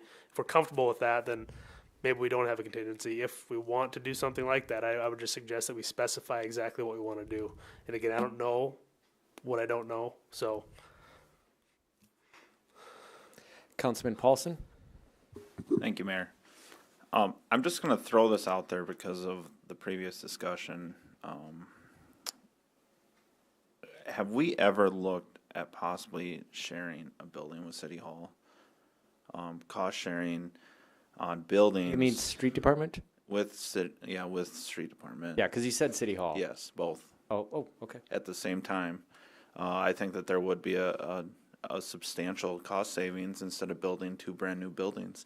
But that would be only if renovation came back too high. But I just want to throw that out there that I don't know if we've ever looked at that. I will say in this case, I know Councilman Tupper and I have been in conversation with our esteemed county commissioners to see what, if anything, and I know our street superintendent Bainan has been as well, been in contact with the county, knowing that this location, being so close to the county's location, could provide some synergy and potentially make the county want to come over and use some of our facilities and maybe help with the construction cost, maybe with the payment of the ongoing for the facility. So it has been discussed with the county, and I know Superintendent Bain, and you can comment on that if you want. I have talked with Rick Hartley a bit about this. Some of the things that, well, of course, the scale and stockpiling materials, that is something we've talked briefly about. Something else that we've talked internally about is the possibility of, a truck wash in this facility, and how that maybe could help the county and the city if the county was able to chip in construction, that type of thing. It possibly could be good for both of us. Thank you. Any further comments just on the overall thing, and then I'll count City Manager Mack. I guess just to answer Councilman Paulson's question, I don't believe we have discussed putting those 2 facilities together. Yeah, that is correct. I mean, it has more just been the idea, is there anything, hey, county, is there anything that we could build that might be of help to you, and then you in turn could help us build it, is kind of where the conversation has gone. Councilman Bueller? Thank you, Mayor. I would just reiterate there's quite a demand to have this facility uptown. That would certainly take us out of that realm. Thanks. What did I say? Yeah, what location? I mean, what? Which building are you talking Yeah. Pardon me. No, the city hall that you're requesting, the potential for having this built with the street department would take city hall out of if we built in co-op with them. I don't want to speak for Councilman Paulson, but I think he was more speaking along the lines of if we built City Hall right next to the county courthouse might provide a little bit. I don't know, maybe. Am I wrong? No, Okay. Bruce is correct. Okay, sorry. Doing a joint city facility, just to save costs, I don't know if we had ever looked at that, because then we could have enough offices for everyone and a street facility attached to it. Chair will take it back to Councilman Danforth, a request for an environmental study. I would just say, I don't want to speak if anyone wants to speak ahead of me, but I think that would be a safe option to include that. It would. May I ask one more question? Please do. Either Matt or Justin, I don't know the longevity of the current ownership, if they're like relatively new or if they've had it forever. But it wouldn't be uncommon for a place like that to have buried rubble out there. And is there any statement in that regard? Any disclosure? We asked the question. Any disclosure on anything like that? That's one that I think we need to ask the question if we haven't to get a disclosure, and then I don't know. Here's what I would do: is I think we should have something in the purchase agreement in regards to an evaluation for both rubble and environmental. But I don't want to define what that is. We just need to make sure that what we have when it's all said and done is not a problem. So can we put the statement in, Mayor or Mr. Roby, and then define what we require or are requesting? Have you work with engineering? Again, I would invite him to talk, but I have no idea what, when we did speak, it wasn't thought that anything would be needed, but I'm happy to do that. I just say something.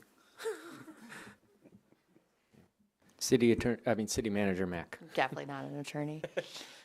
Mayor, I don't know if it's appropriate or not, but Michelle with WDC may have some insight. They do phase 1 environmental planning, I guess, when they purchase industrial parks. So she may be able to just kind of give us an idea what that looks like and what we might be looking for.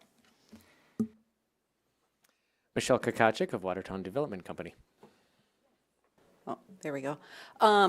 You know, just with thinking of the future, if there's going to be some lots that are going to be marketed for sale, before, like, for instance, before we bought Calvin Park, we did a phase 1 environmental study on that.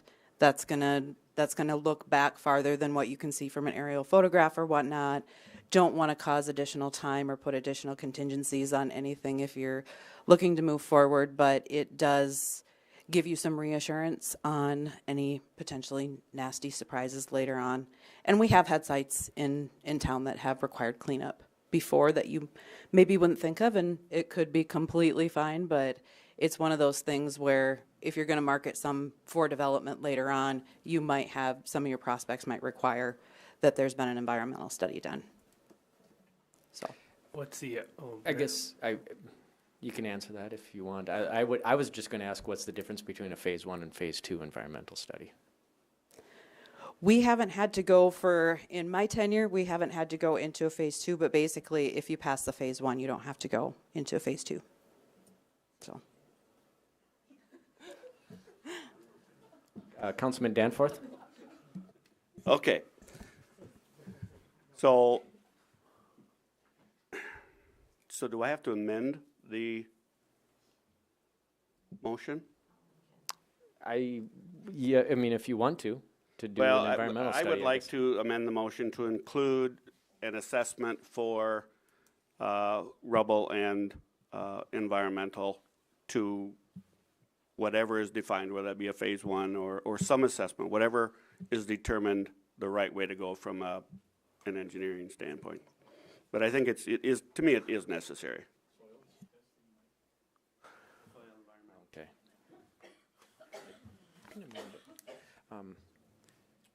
We will continue discussion upon we don't have an officially proposed amendment, but I will allow discussion, a little bit of leniency about this. Excuse me, Finance Officer Bob Zine, you had a question? Do we have a second on the amendment? I guess I was looking specifically for language because I guess I'm concerned if we needed, let's say, I'm in favor of doing some sort of due diligence on the land. What I'm wondering about is, do we need to specify what that environmental review would be? Would it be just phase 1 and we're done? Would it be we take the steps and if we have concerns, then we move it up to more than that if we have those concerns? I guess would be what I would recommend if there was something wrong, or if we had any reason whatsoever to believe that there might be something wrong, just as protection for us and also for anybody that we sell it to or sell part of it to. Yeah. Yeah, please do. Yeah, I think typically the way that would be worded, you do the study. If something's identified, it prolongs. You do the phase 2 study, and then it delays the closing till all the issues have been fully discovered. And so I think that once you have a clean phase 1 study, then that's it, and you move forward. And so I could draft language to that effect. Again, I don't.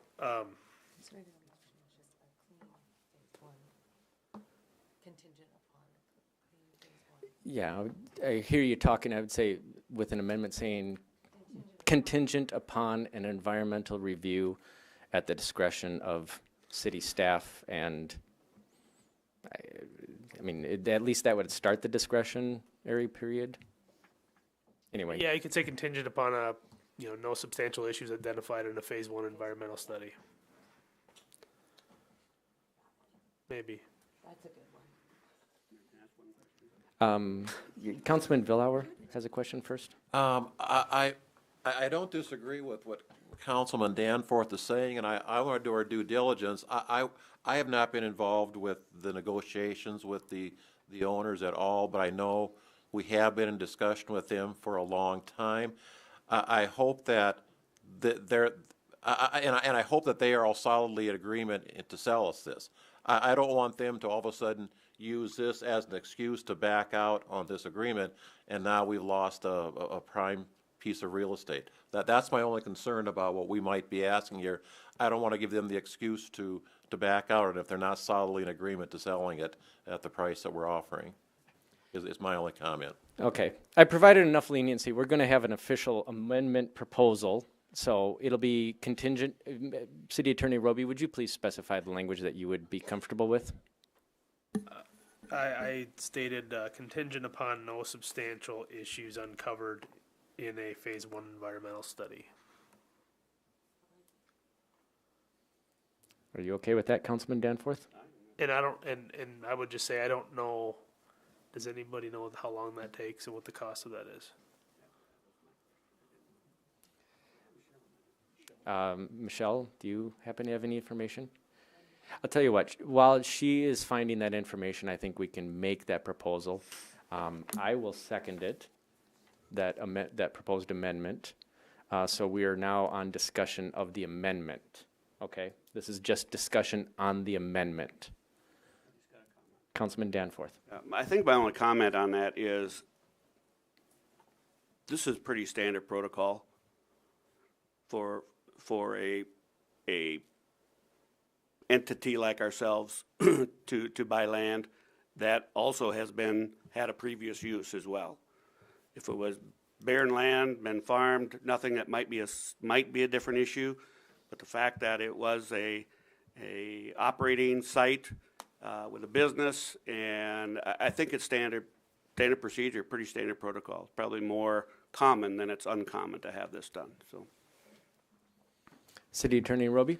Yeah, I just want to reiterate too that again, the original letter of intent specified specified language providing an inspection period, et cetera, and they asked us to, if as much as we could reduce that. Originally, I think I said 90 days, and they asked us to reduce that as much as we could.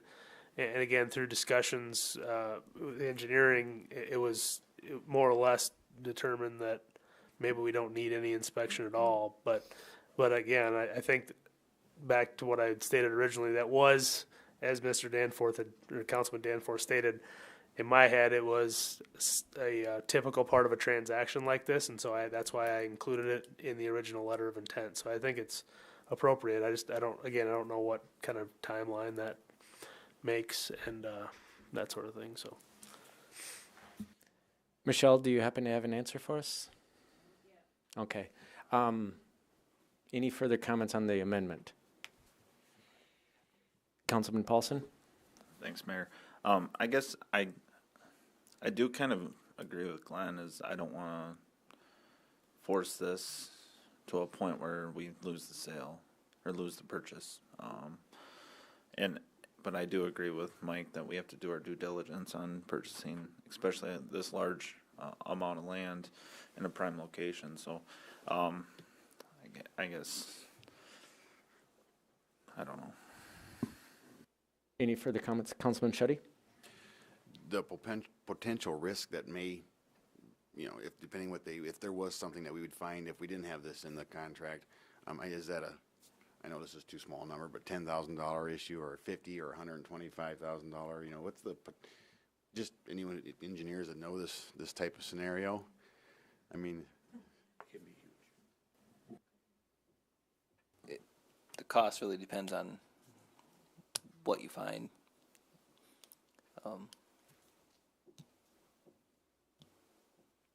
I don't have a good answer cost-wise. So, any further comments on the amendment? Councilman Villauer? I hate to even bring this up, but something just occurred to me. This is fairly close to the airport, right? I know that the airport is undergoing an archaeological study out there for Indian remains. Is there any possibility that this could be brought into that same area? I hate to ask the question, but just sitting here thinking about the airport going through the exact same thing right now.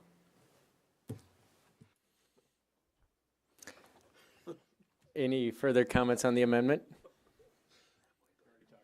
I guess Councilman Paulson? Thank you, Mayor. I just quick Googled what the cost may be for a phase 1 environmental study, and it says, you know, it starts about 1,500, goes up to maybe 6,000, and usually takes 2 to 3 weeks.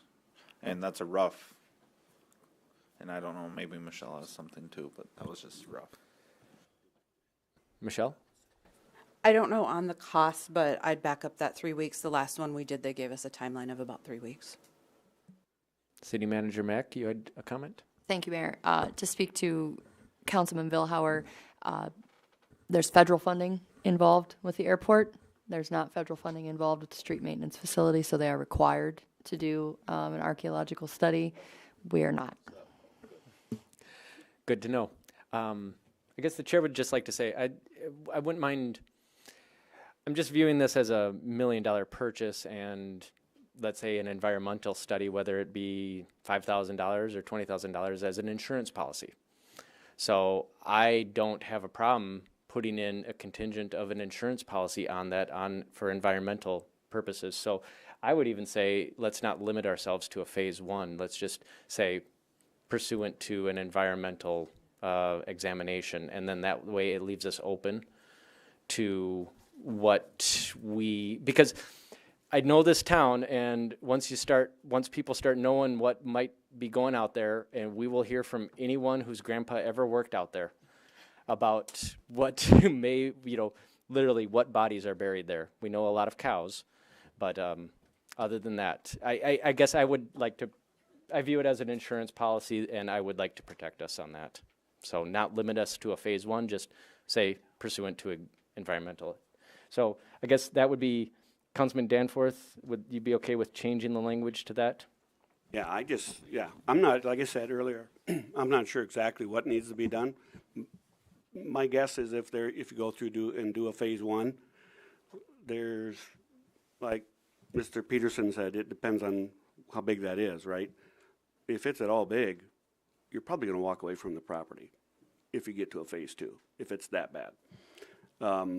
Or at least it's reasonably likely. So I agree. I don't know what the right terminology is. We just need to know that what we're buying is of full use to us without any hidden issues that we just aren't aware of. So I'm fine with that, Mayor. Councilman Bueller? Thank you, Mayor. And maybe this is would be addressed in the environmental study, but I'll address the question to Engineer Peterson.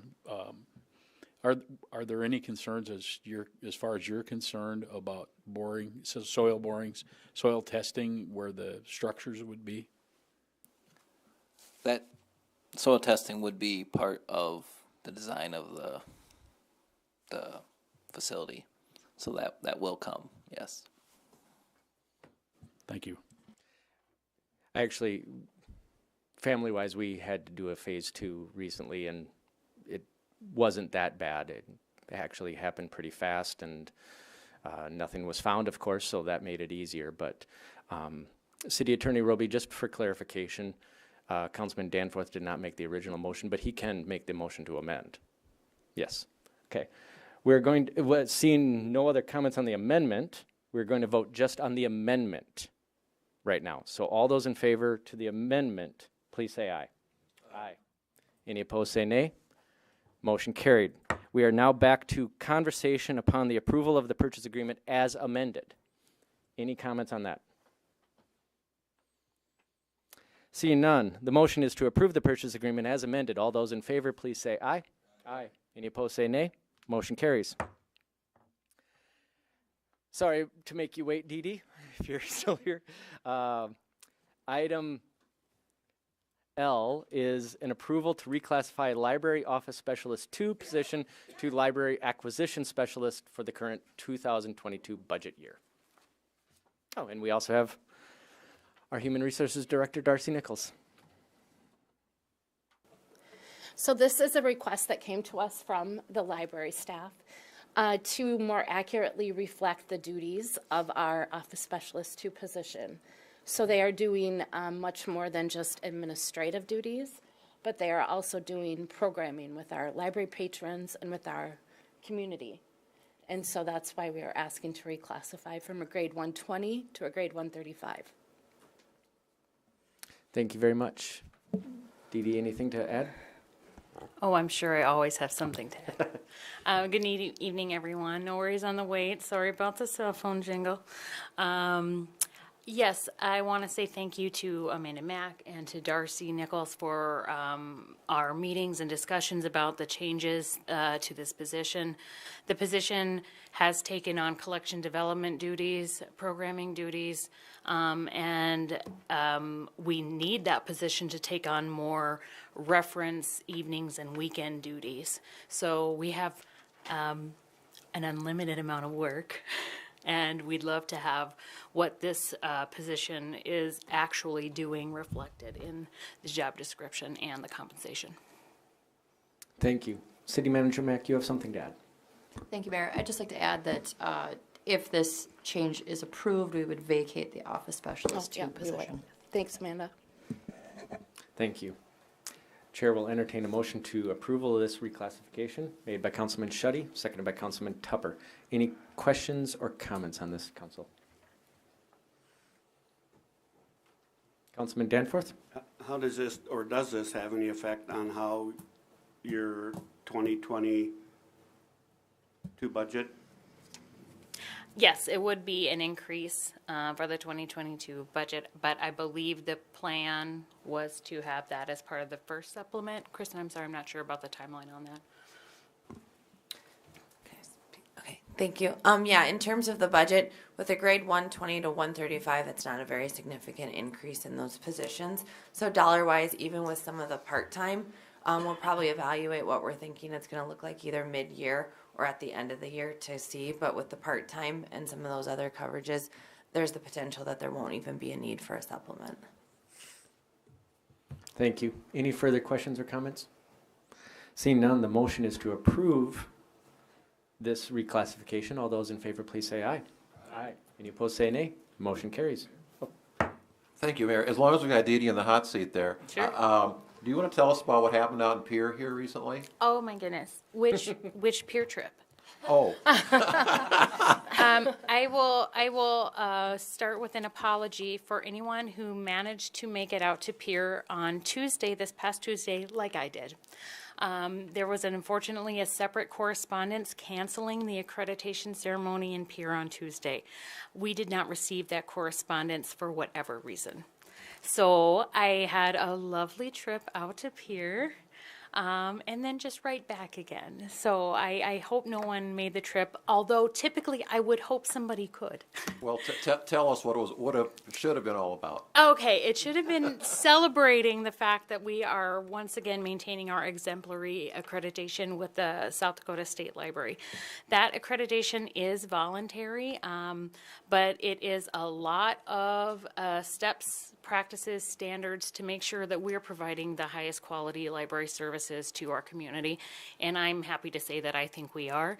We have, of the 80-some things on the checklist, there you can have 2 that you don't complete, and the 2 that we have not completed, we are planning to complete in the next accreditation cycle. So then we'll get 100% instead of a 98 or whatever. I, too, am not the best at math. Thank you, and thank you again. We are so blessed to have the amazing staff that we have at the library, and we're happy to provide those services. Thank you very much, and thank you for that, Councilman Villauer. Item M is an approval of sick leave balance, vacation leave bank, and vacation accrual rate for the Public Works Director, City Engineer position as outlined in the offer letter. We'll go to our Human Resources Director, Darcy Nichols.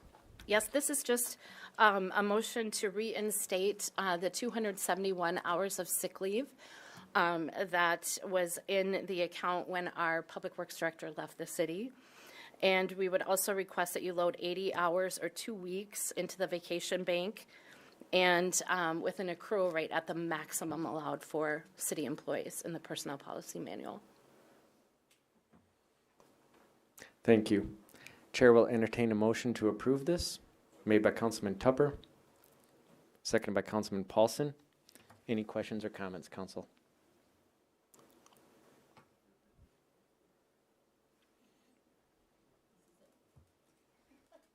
Councilman Paulson?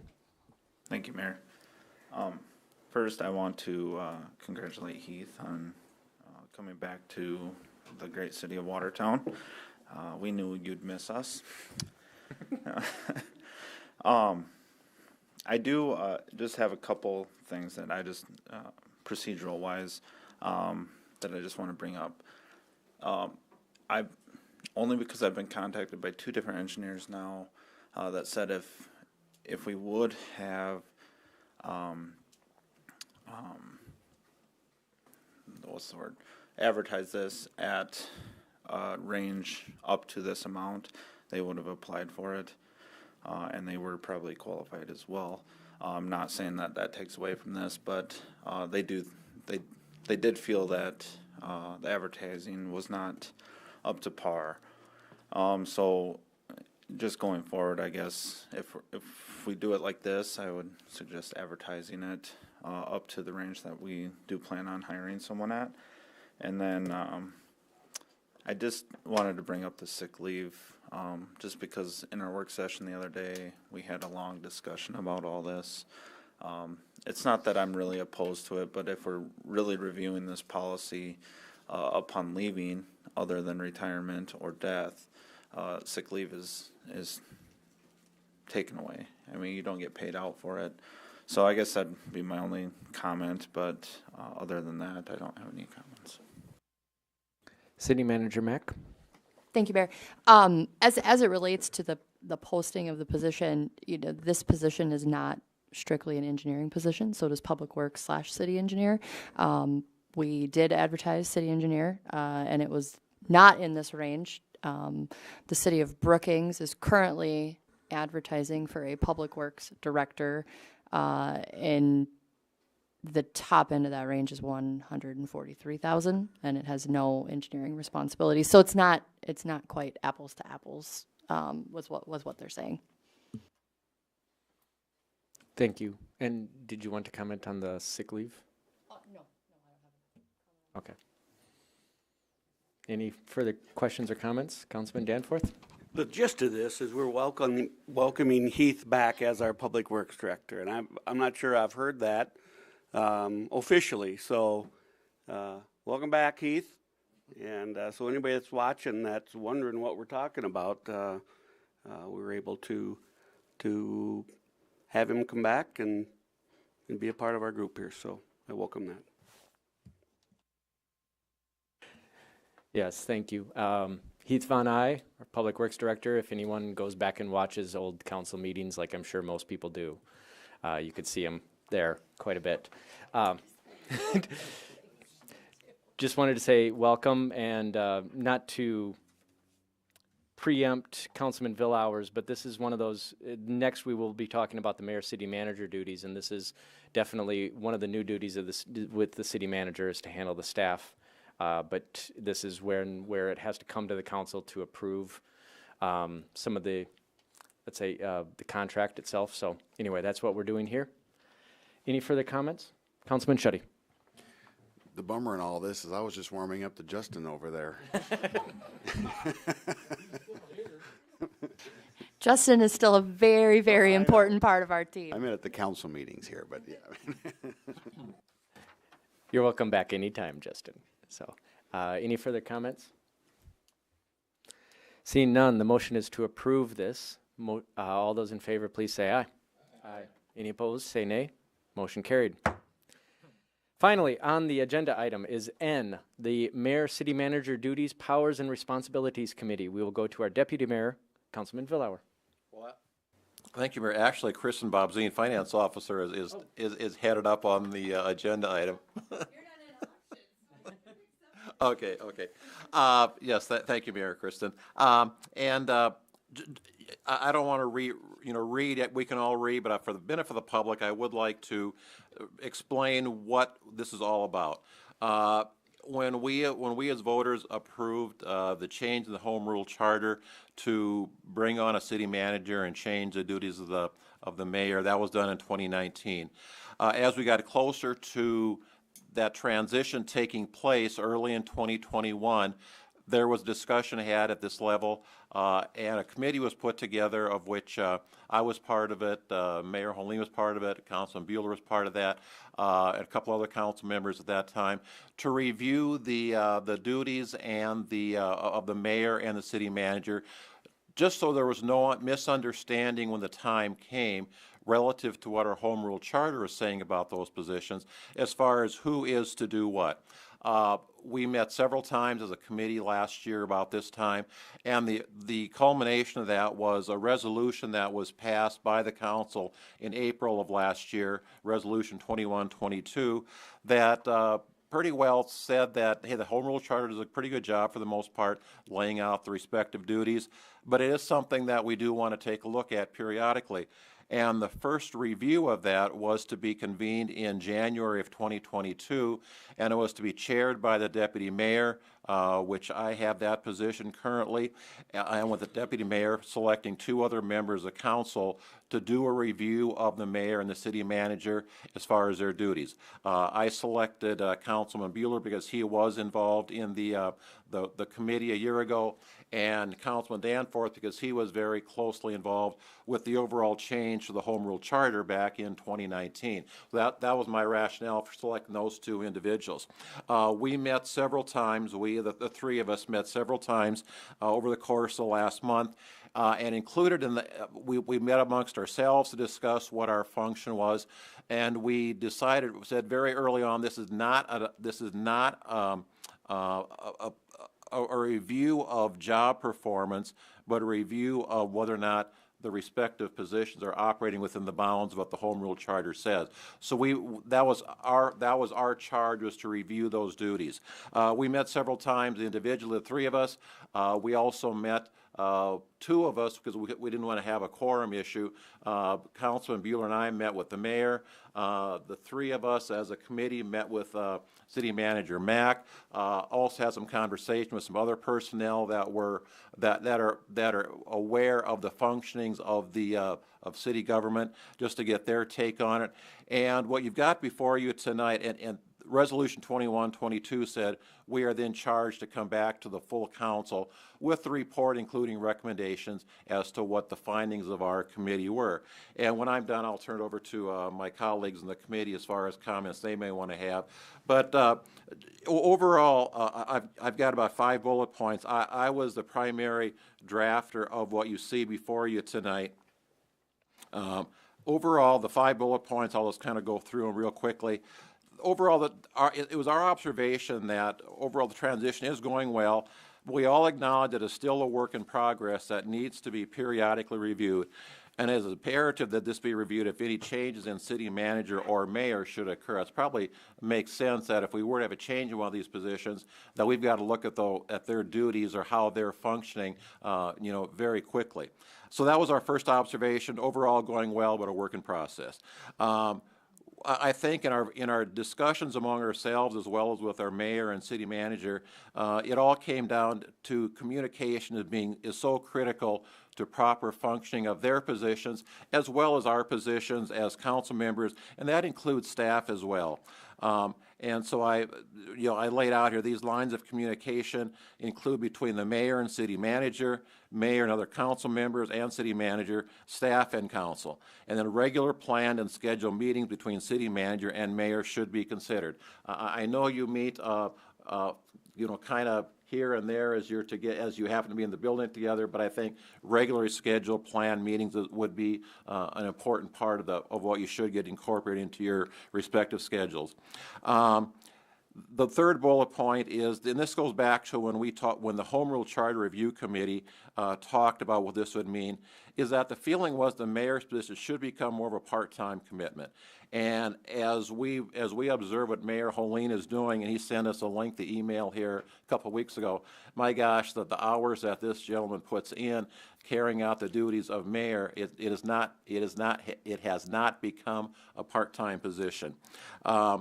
So we're still hopeful that as this work in process continues, that this will become somewhat more part-time. I think it's a matter of the part of it is, and probably a big part of it, is educating the public as to where they should be addressing their concerns to.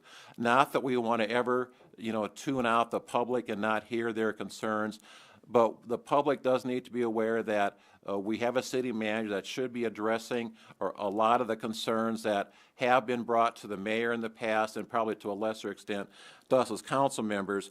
So we're hopeful that as the public becomes more familiar and aware of how we are operating, that will take some of the pressure off the mayor, and unfortunately would then be directed on to our city manager.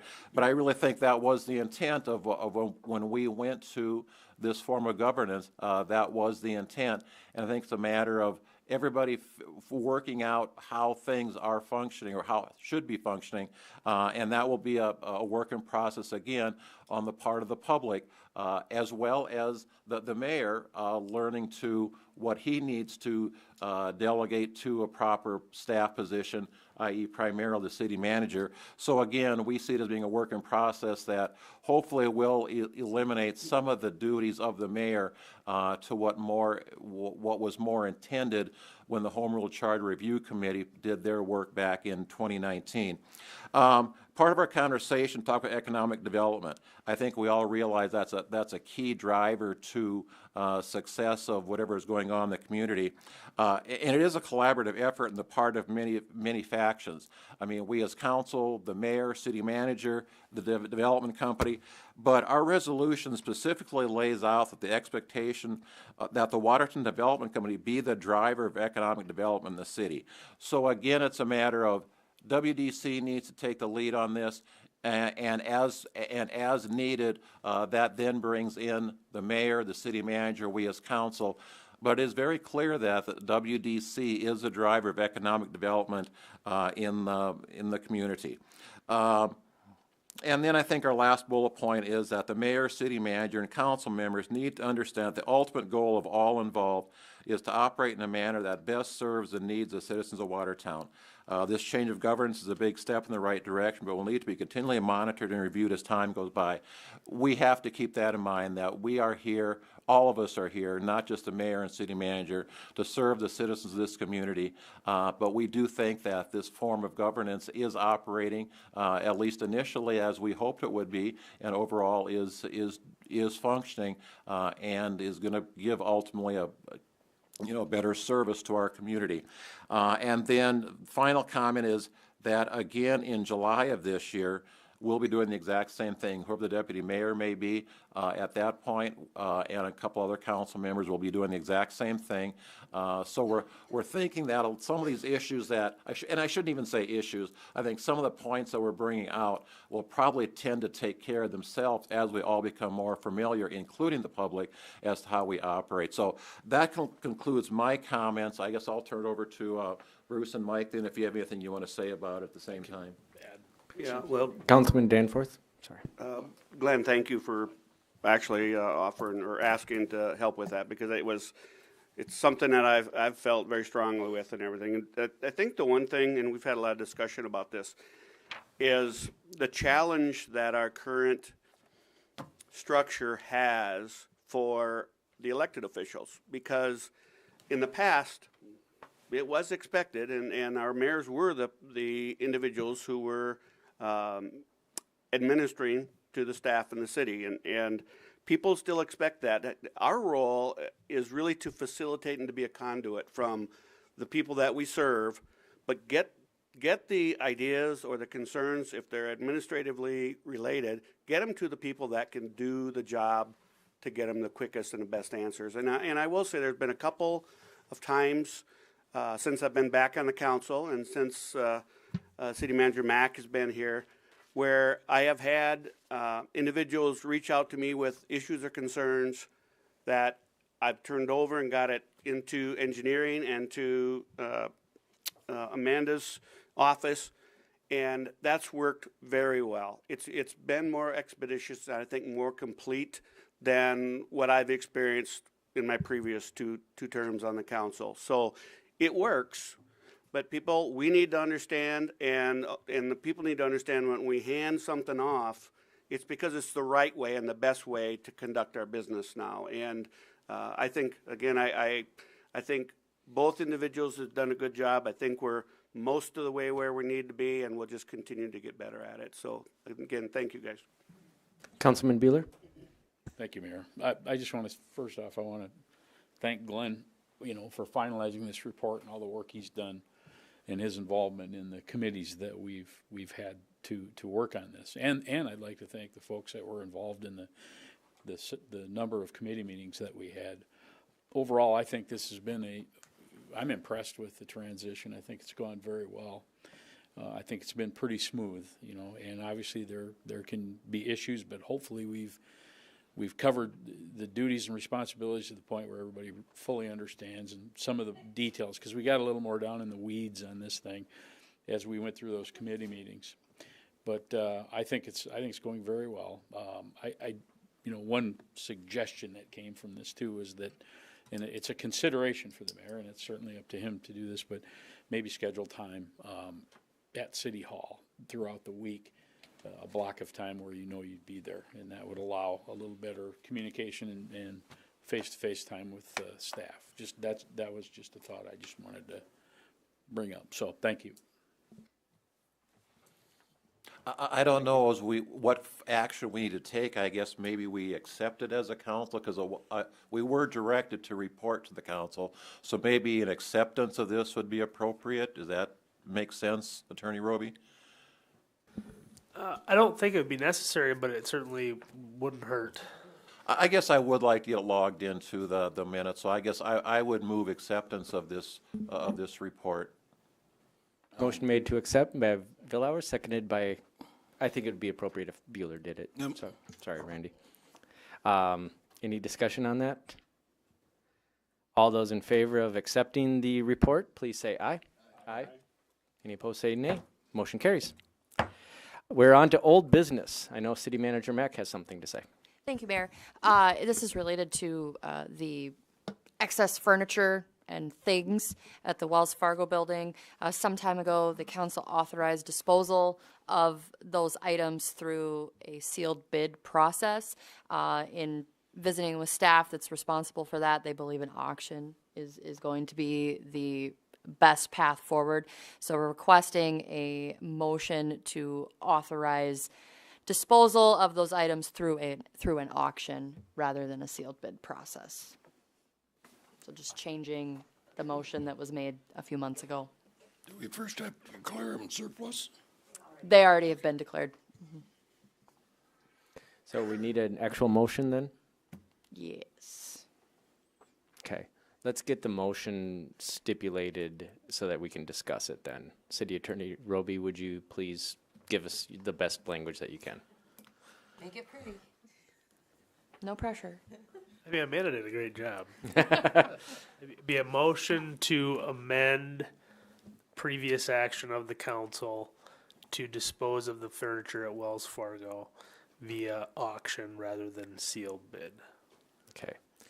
That will be the motion. Do I have someone to make it? Councilman Tupper, seconded by Councilman Paulson. Any comments on this motion? Councilman Bueller. Thank you, Mayor.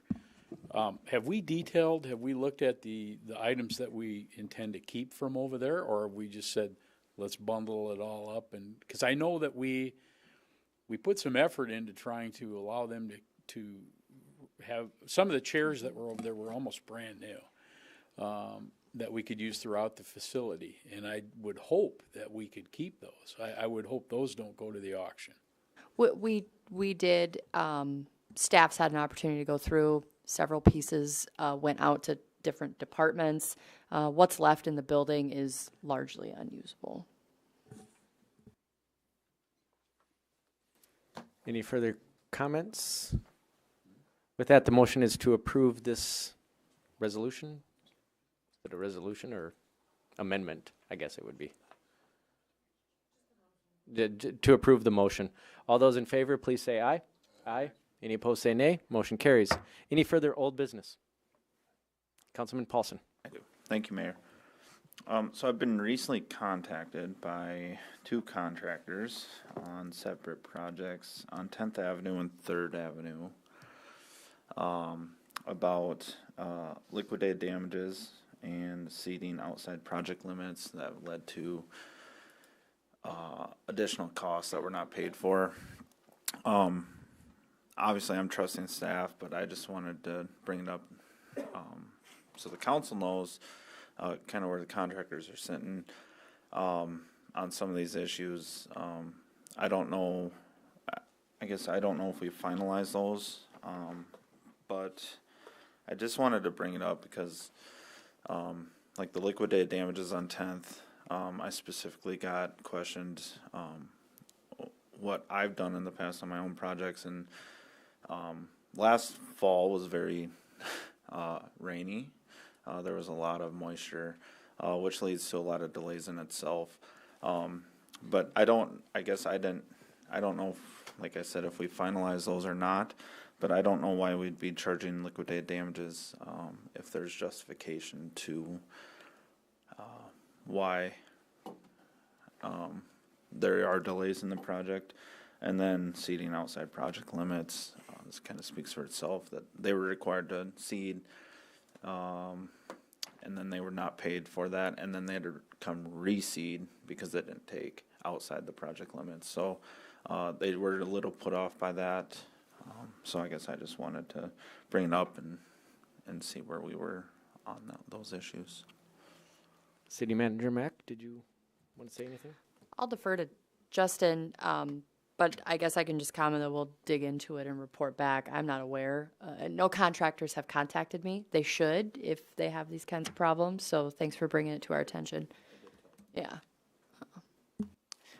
We have a consultant for the 10th Avenue project, and they've been working on trying to finalize that final change order. I can follow up again tomorrow and see what that status is. My understanding is there's been frequent conversations with the contractor, and it's really up to the contractor to, I guess, respond at this point. The one on 3rd Avenue, maybe we can have some more discussion on that one. I'm not exactly aware of that issue, so. Thank you. Any further old business? Any new business? Any liaison member reports? Councilman Vilhauer. Yes, thank you, Mayor. Attended the airport board meeting last week, and I think everybody in the public is probably curious how January went after SkyWest closed up shop after only 3 days. January was still very strong as far as Denver Air's boardings, 968 enplanements in January, which was a very good month for January and very good for Denver Air. And what's interesting is that Chicago is now competing with Denver. In other words, everything, we were not getting the ridership that we were hoping to Chicago. Well, that's starting to turn around now that the words of our airport manager was Chicago is now competing with Denver, which bodes well for us that people are utilizing both destinations. Something that did come out of it, I think the airport board, it would come before us at some point, is looking at a marketing plan because even though we've been doing great guns here, we're still losing an awful lot of passengers to Sioux Falls and Aberdeen.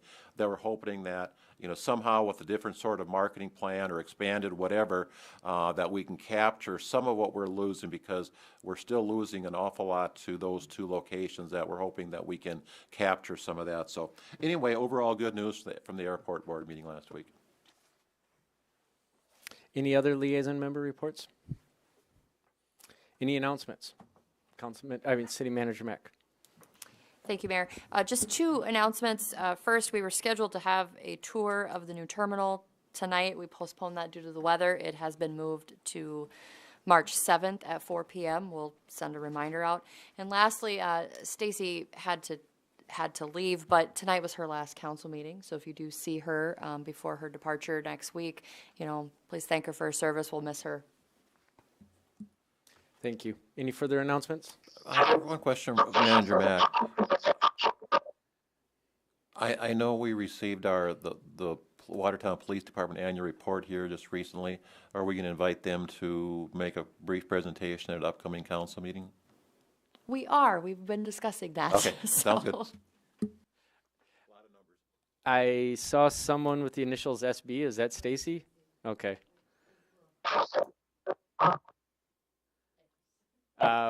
We will take that as thank you. We love Watertown, and it's like we understand the tears that you're crying online. Yeah. So thank you very much, Stacy. Councilman Villauer did a great job, or actually City Manager Mack did a great job speaking for all of us. We will miss you. We wish you the best of luck. So there is no reason to go into executive session tonight. With that, the chair will entertain a motion to adjourn. Made by Councilman Tupper, seconded by Councilman Schutte. All those in favor, please say aye. Aye. Any opposed, say nay.